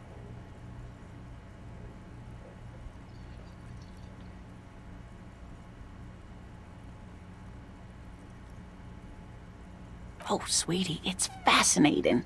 But I shouldn't bore you with entomological minutiae. The lieutenant gives you a sideways glance.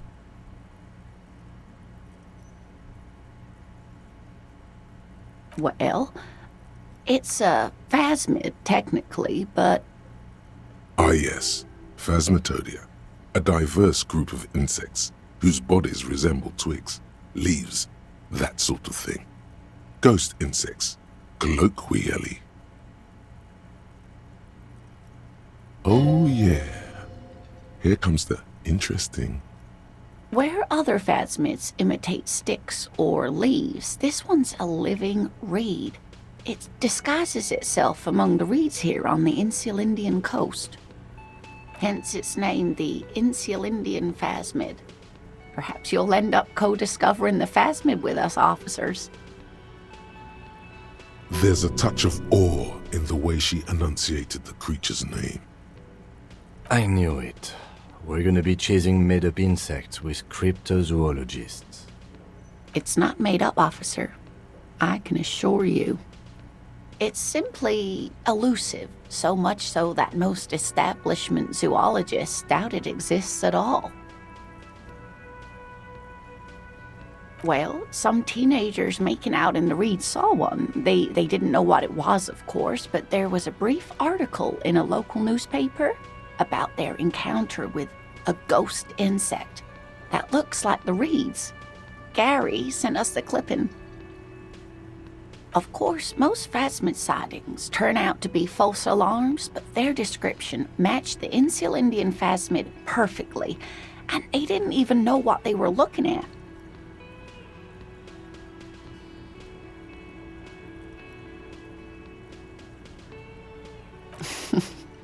Not at all.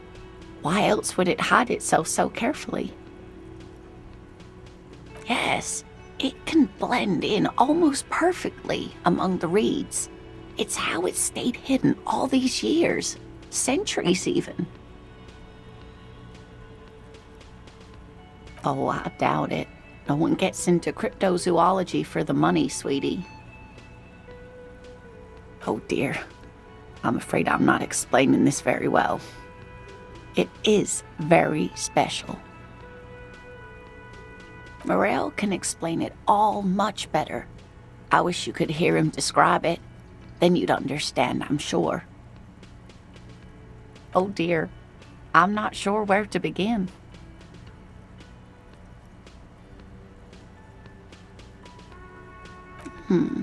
Well, his expression is slightly grumpy, but his eyes are always bright and curious, like a small boy's.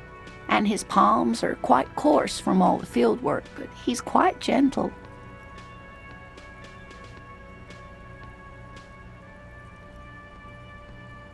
Oh, well, he's a bit shorter than you, but with a larger frame, and he has longish white hair, usually a bit uncombed. You might say wild, even. The lieutenant pulls out his notebook and begins jotting down the woman's description. One other thing, he'll likely have all kinds of field gear on him, even if he's not out in the reeds, you know, just in case. We'll be celebrating our 16th anniversary this autumn. Not the most numerically satisfying anniversary, but I like the less obvious milestones even more somehow.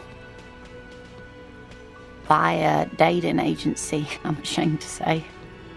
I was looking to get back into the scene after recovering from my accident, and he'd just divorced.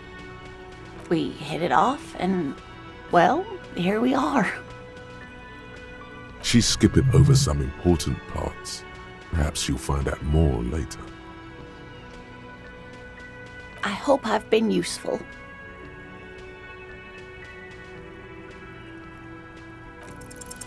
You're an enthusiastic idiot, but you're still an idiot.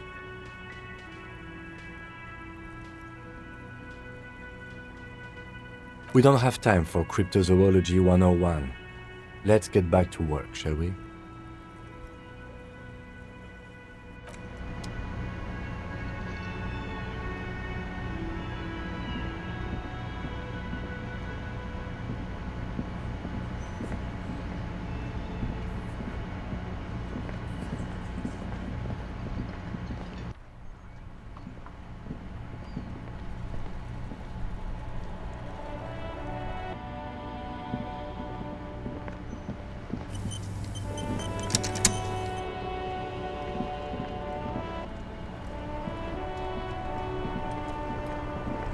Inside, you see a set of steering levers, a radio microphone, a pull-out toolbox, and the soft glow of the fuel preheater gauge.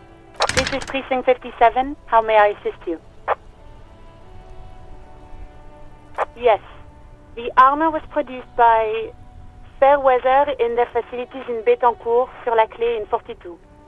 It was part of a special order for Corps de Pharmacie, a security firm contracted to protect the interests of Oranese pharmaceutical companies in the Seminine conflict. So, it seems the armor went to Seminine. That's where the paper trail ends, though. Even the firm has proven difficult to track. Corps de Pharmacie has been renamed several times over in the years since the armor was issued.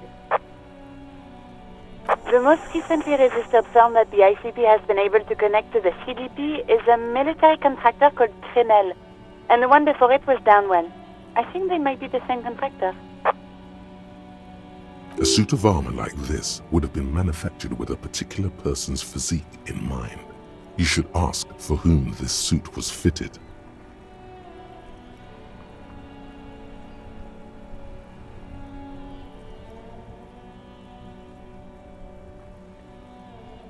Yes, but the ICP tends to be reluctant to share private sector records. I could try to talk them into it, though.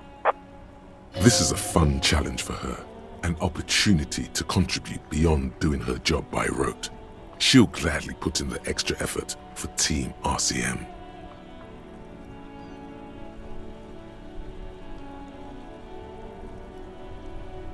Sure. Call back tomorrow. Hopefully I will have more information for you then.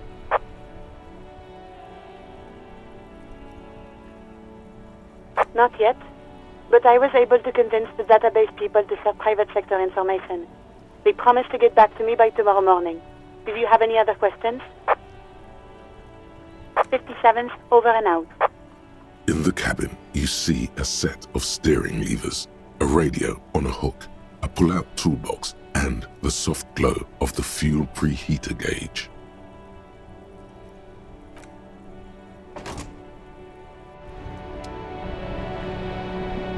Yes?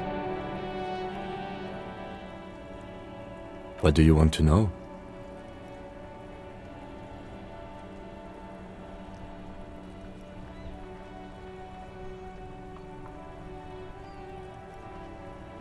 I'm afraid you and I are pawns in a pissing competition. You don't know? I assumed you were in on it.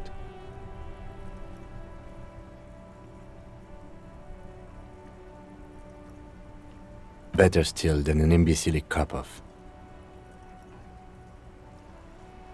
It's just stupidity. The cop kind.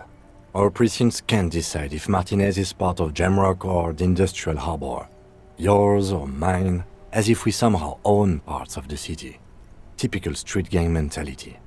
So we've let the Union make a mockery of law enforcement here, and now it's come to its natural conclusion.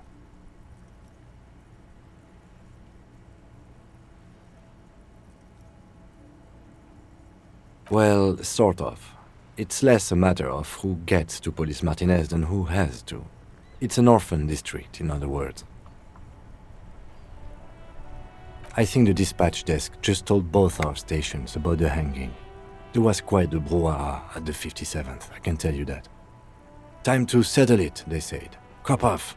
But I assure you, I am not their finest or toughest with 102 cases solved. What I am is least interested in a pissing competition. So he volunteered to represent the 57th, but not out of competitiveness. On the contrary.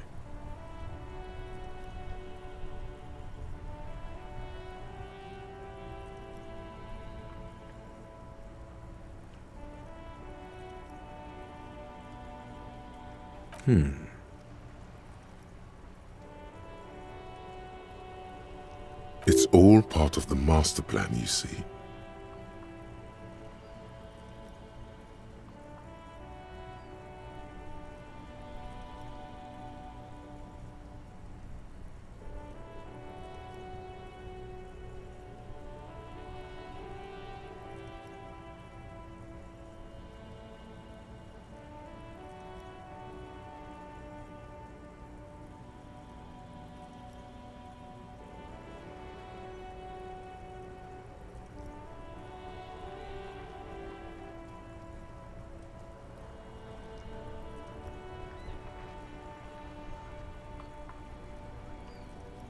Really?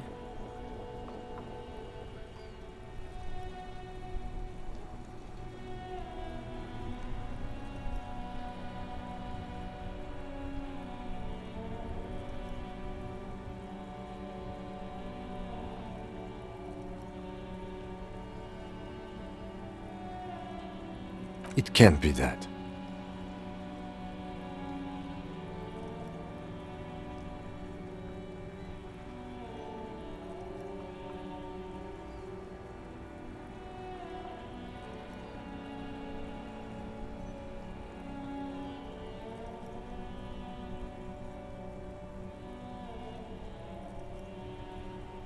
Wouldn't that be something? And who could say it's not true? If you really don't remember anything, how would you know? We should move.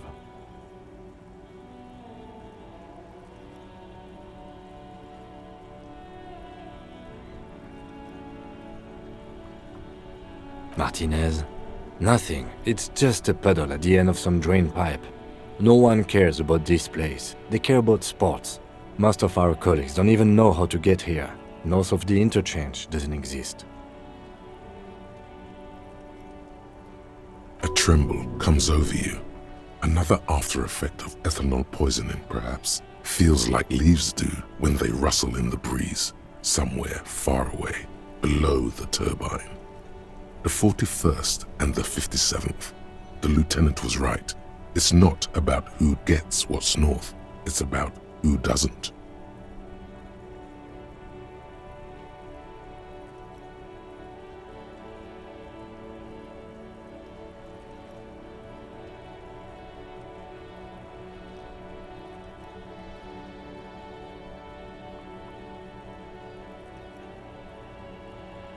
Yes, I'm an unrepentant spoilsport.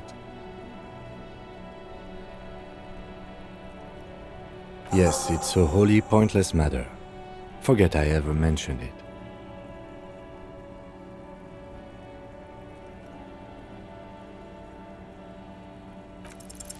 Because you're the best qualified? No, that doesn't seem right.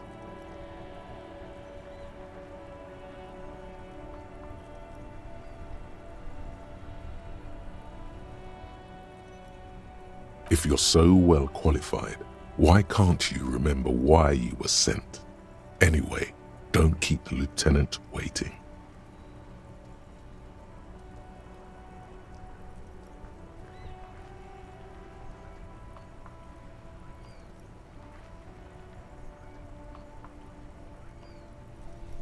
Me?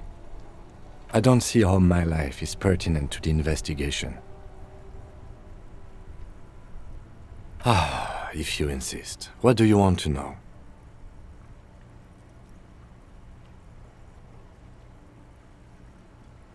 That's correct. You feel a slight urge to put the lieutenant down for this, but you can't quite muster enough testosterone.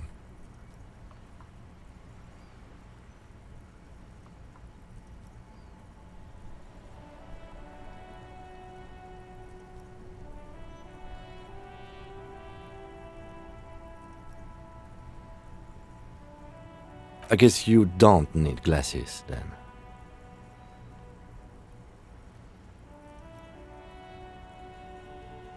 That's because I'm half Seolite, or quarter. My father's father was from Seoul. So was my grandmother, but from my mother's side. It's not an interesting topic. It's a part of the world, officer. A geopolitical entity, and a geographic division.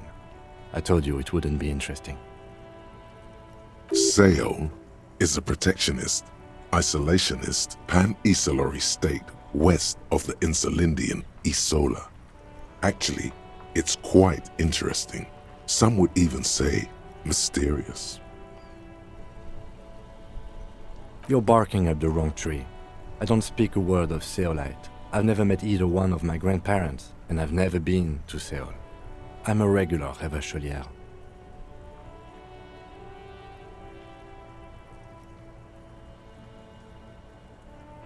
What do you mean? I have no idea what you're talking about.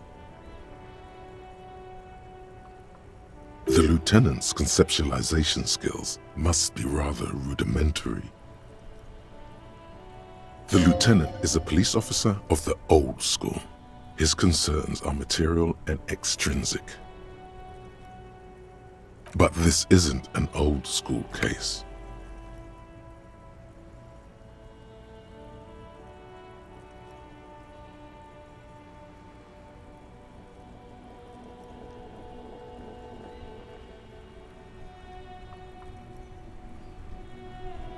What? Think? I do most of my work inside my notebook. The lieutenant produces his small blue notebook and idly thumbs through a few pages.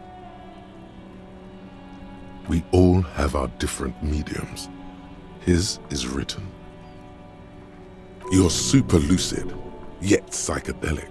You don't need office supplies to connect to your nervous system. You're special.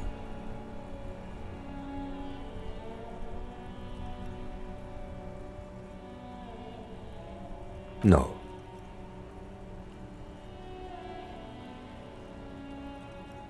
Your brain sends the signal to your lips, but they refuse the order. Something is paralyzing them. You're pretty sure it has something to do with the lieutenant's eyebrow. Something the matter, detective? What's going on? It's like you're a puppet in his hands.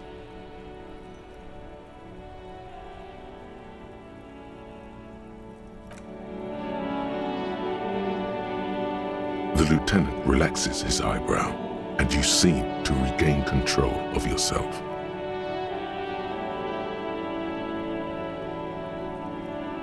Good. Let's change the subject.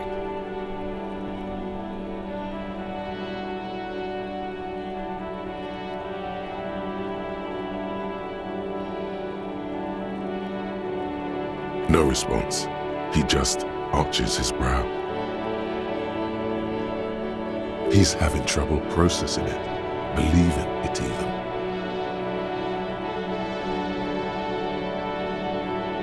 Have you tried concentrating on something other than your personal affairs? There is a sudden, harsh edge to his voice, like he's tired of hearing about your personal affairs.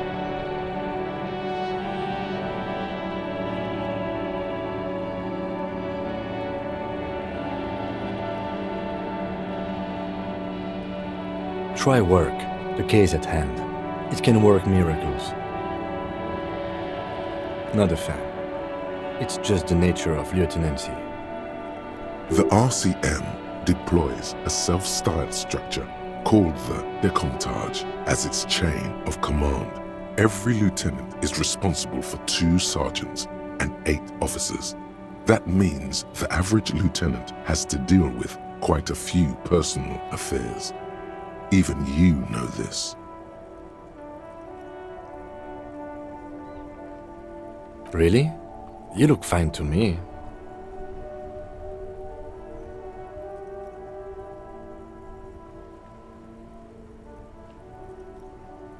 This psychodrama is unbecoming of an officer. Clearly, he prefers to think you're malingering. He cannot fathom that anyone could drink so much as to retroactively erase their entire life.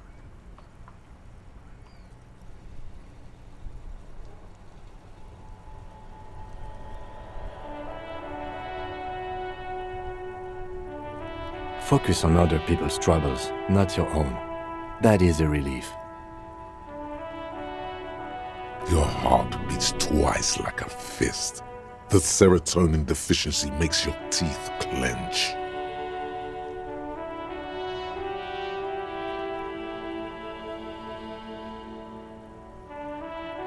The lieutenant blinks, his mouth slightly open and his body motionless.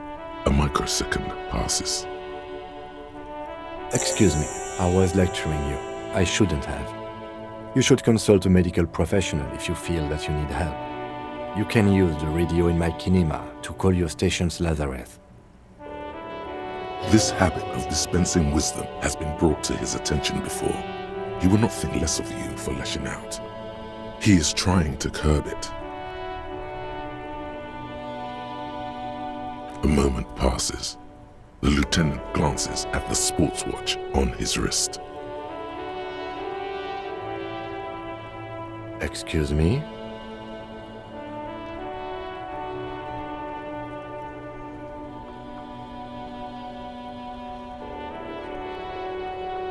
You have a distinctive way of walking. If I were to walk in front of you, we would surely collide.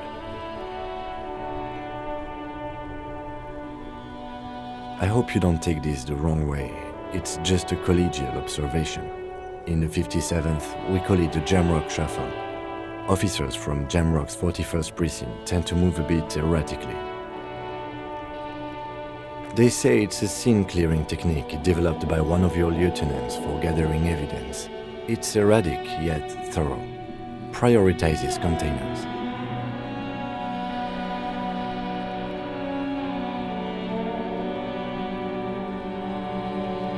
I don't know. Containers contain, I guess. I'm making assumptions. We should move on. Passing along frivolous interdepartmental stereotypes is not usually his oeuvre. He regrets bringing it up. What do you want to know? No, it's not a particularly mysterious case. The deceased is a security guard for a corporation involved in a labor dispute. It doesn't take a DeLorean polymath to put the pieces together. I just don't see the case getting more mysterious than that.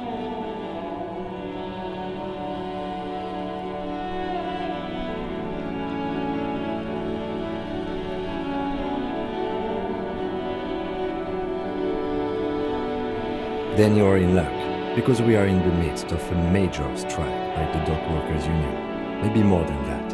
The union clearly wants a piece, not just of the industrial harbor, but the Wild Pines Corporation itself. Is this a strike then, or the first shots in a workers' coup? I expect the case itself to be less challenging than navigating these community matters. This district isn't used to the RCM's presence, and the Union rarely overplays its hand, as it appears to have done in this case. Strike, coup, revolution, it's brigandage, however you parse it. You feel something rising through you, a familiar feeling, an opinion taking form.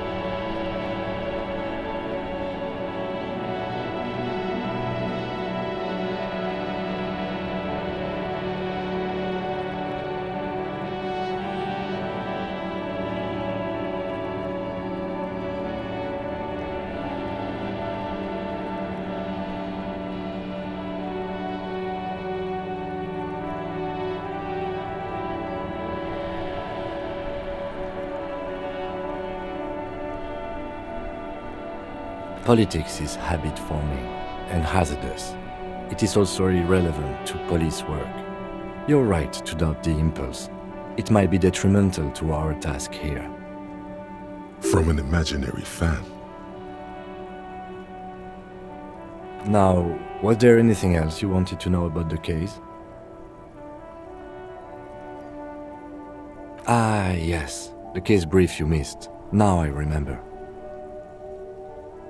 3 days ago, the RCM Emergencies Desk received a report about a security guard who was found hanged in Martinez. An anonymous caller said there was a dead body behind the Whirling in Rags hostel cafeteria. The cadaver had been there for 4 days. No one had come to investigate. During that time, the victim had been stripped of his belongings. The caller did not identify him, but used the word lynching. There is an ongoing labor dispute between the local dock workers and the logistics company Wild Pines. I was told we should approach the death as part of this dispute.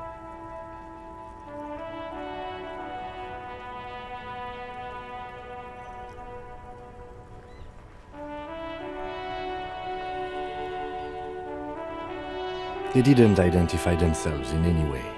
The tone was muffled using a device of some sort. The desk could identify neither the caller's age nor sex. There's a strong prejudice against involving the RCM in what's seen as union matters.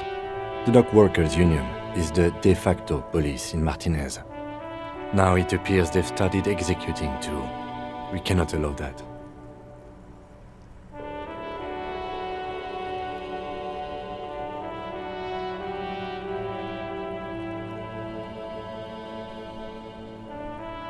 Just to be clear, we are police officers. It's our job to find the killer. That's the case. Uncover and arrest the killer.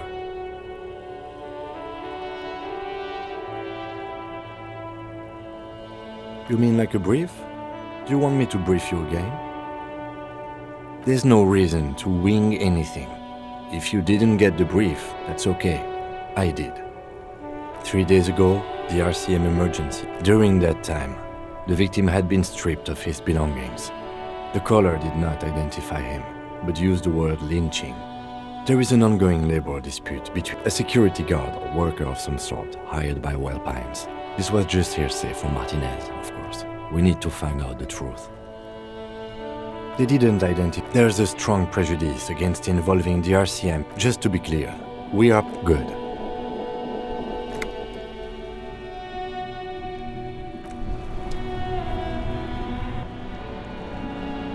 Inside, you see a set of steering levers, a radio microphone, a pull-out toolbox, and the soft glow of the fuel preheater gauge.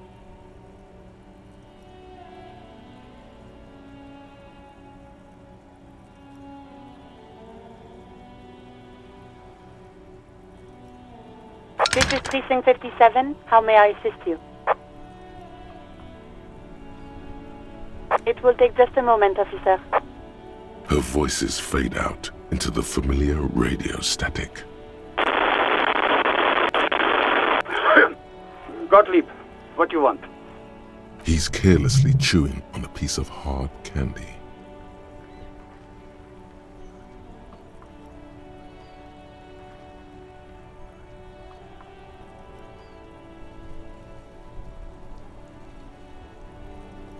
Oh, it's you.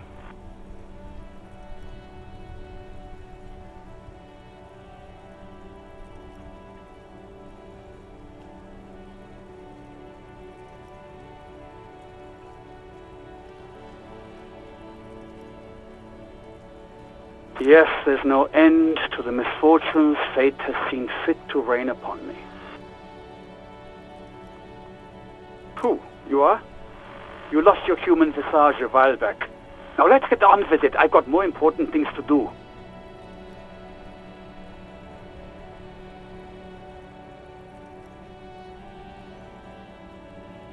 With all the damage you've been dealing yourself with drugs and alcohol, I'm not surprised. What else?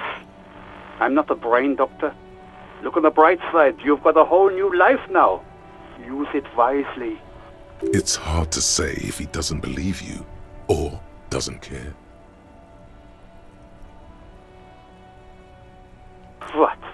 You want me to do blood work for you again? Tell you just how bad things really are across the board? You want another rundown of everything collapsing inside your body?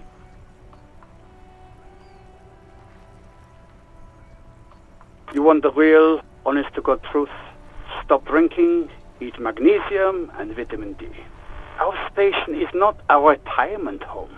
We don't have the funds to deal with rock stars past their prime. And no, I don't want to hear a political commentary on the topic. In fact, I got work to do.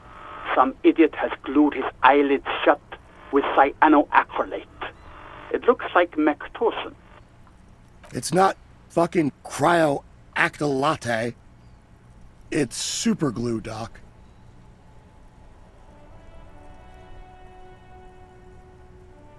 Hard to tell exactly what it was over the phone. Could be a combination of peripheral neuralgia and high blood pressure. Could be that you were having a heart attack. Or, actually, it could be both, given your profile.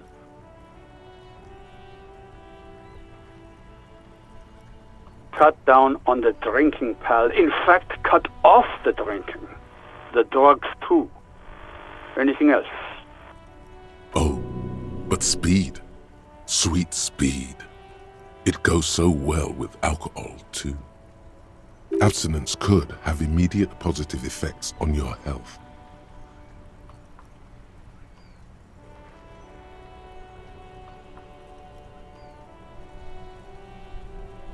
And you survived it. Congratulations. Are you mobile? Even better. Anything else? I wouldn't worry about that. Officers your age have coronary trouble all the time. Also, death is a natural part of life.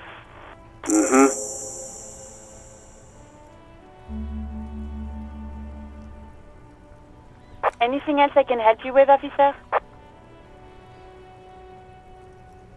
57th, over and out. In the cabin, you see a set of stairs.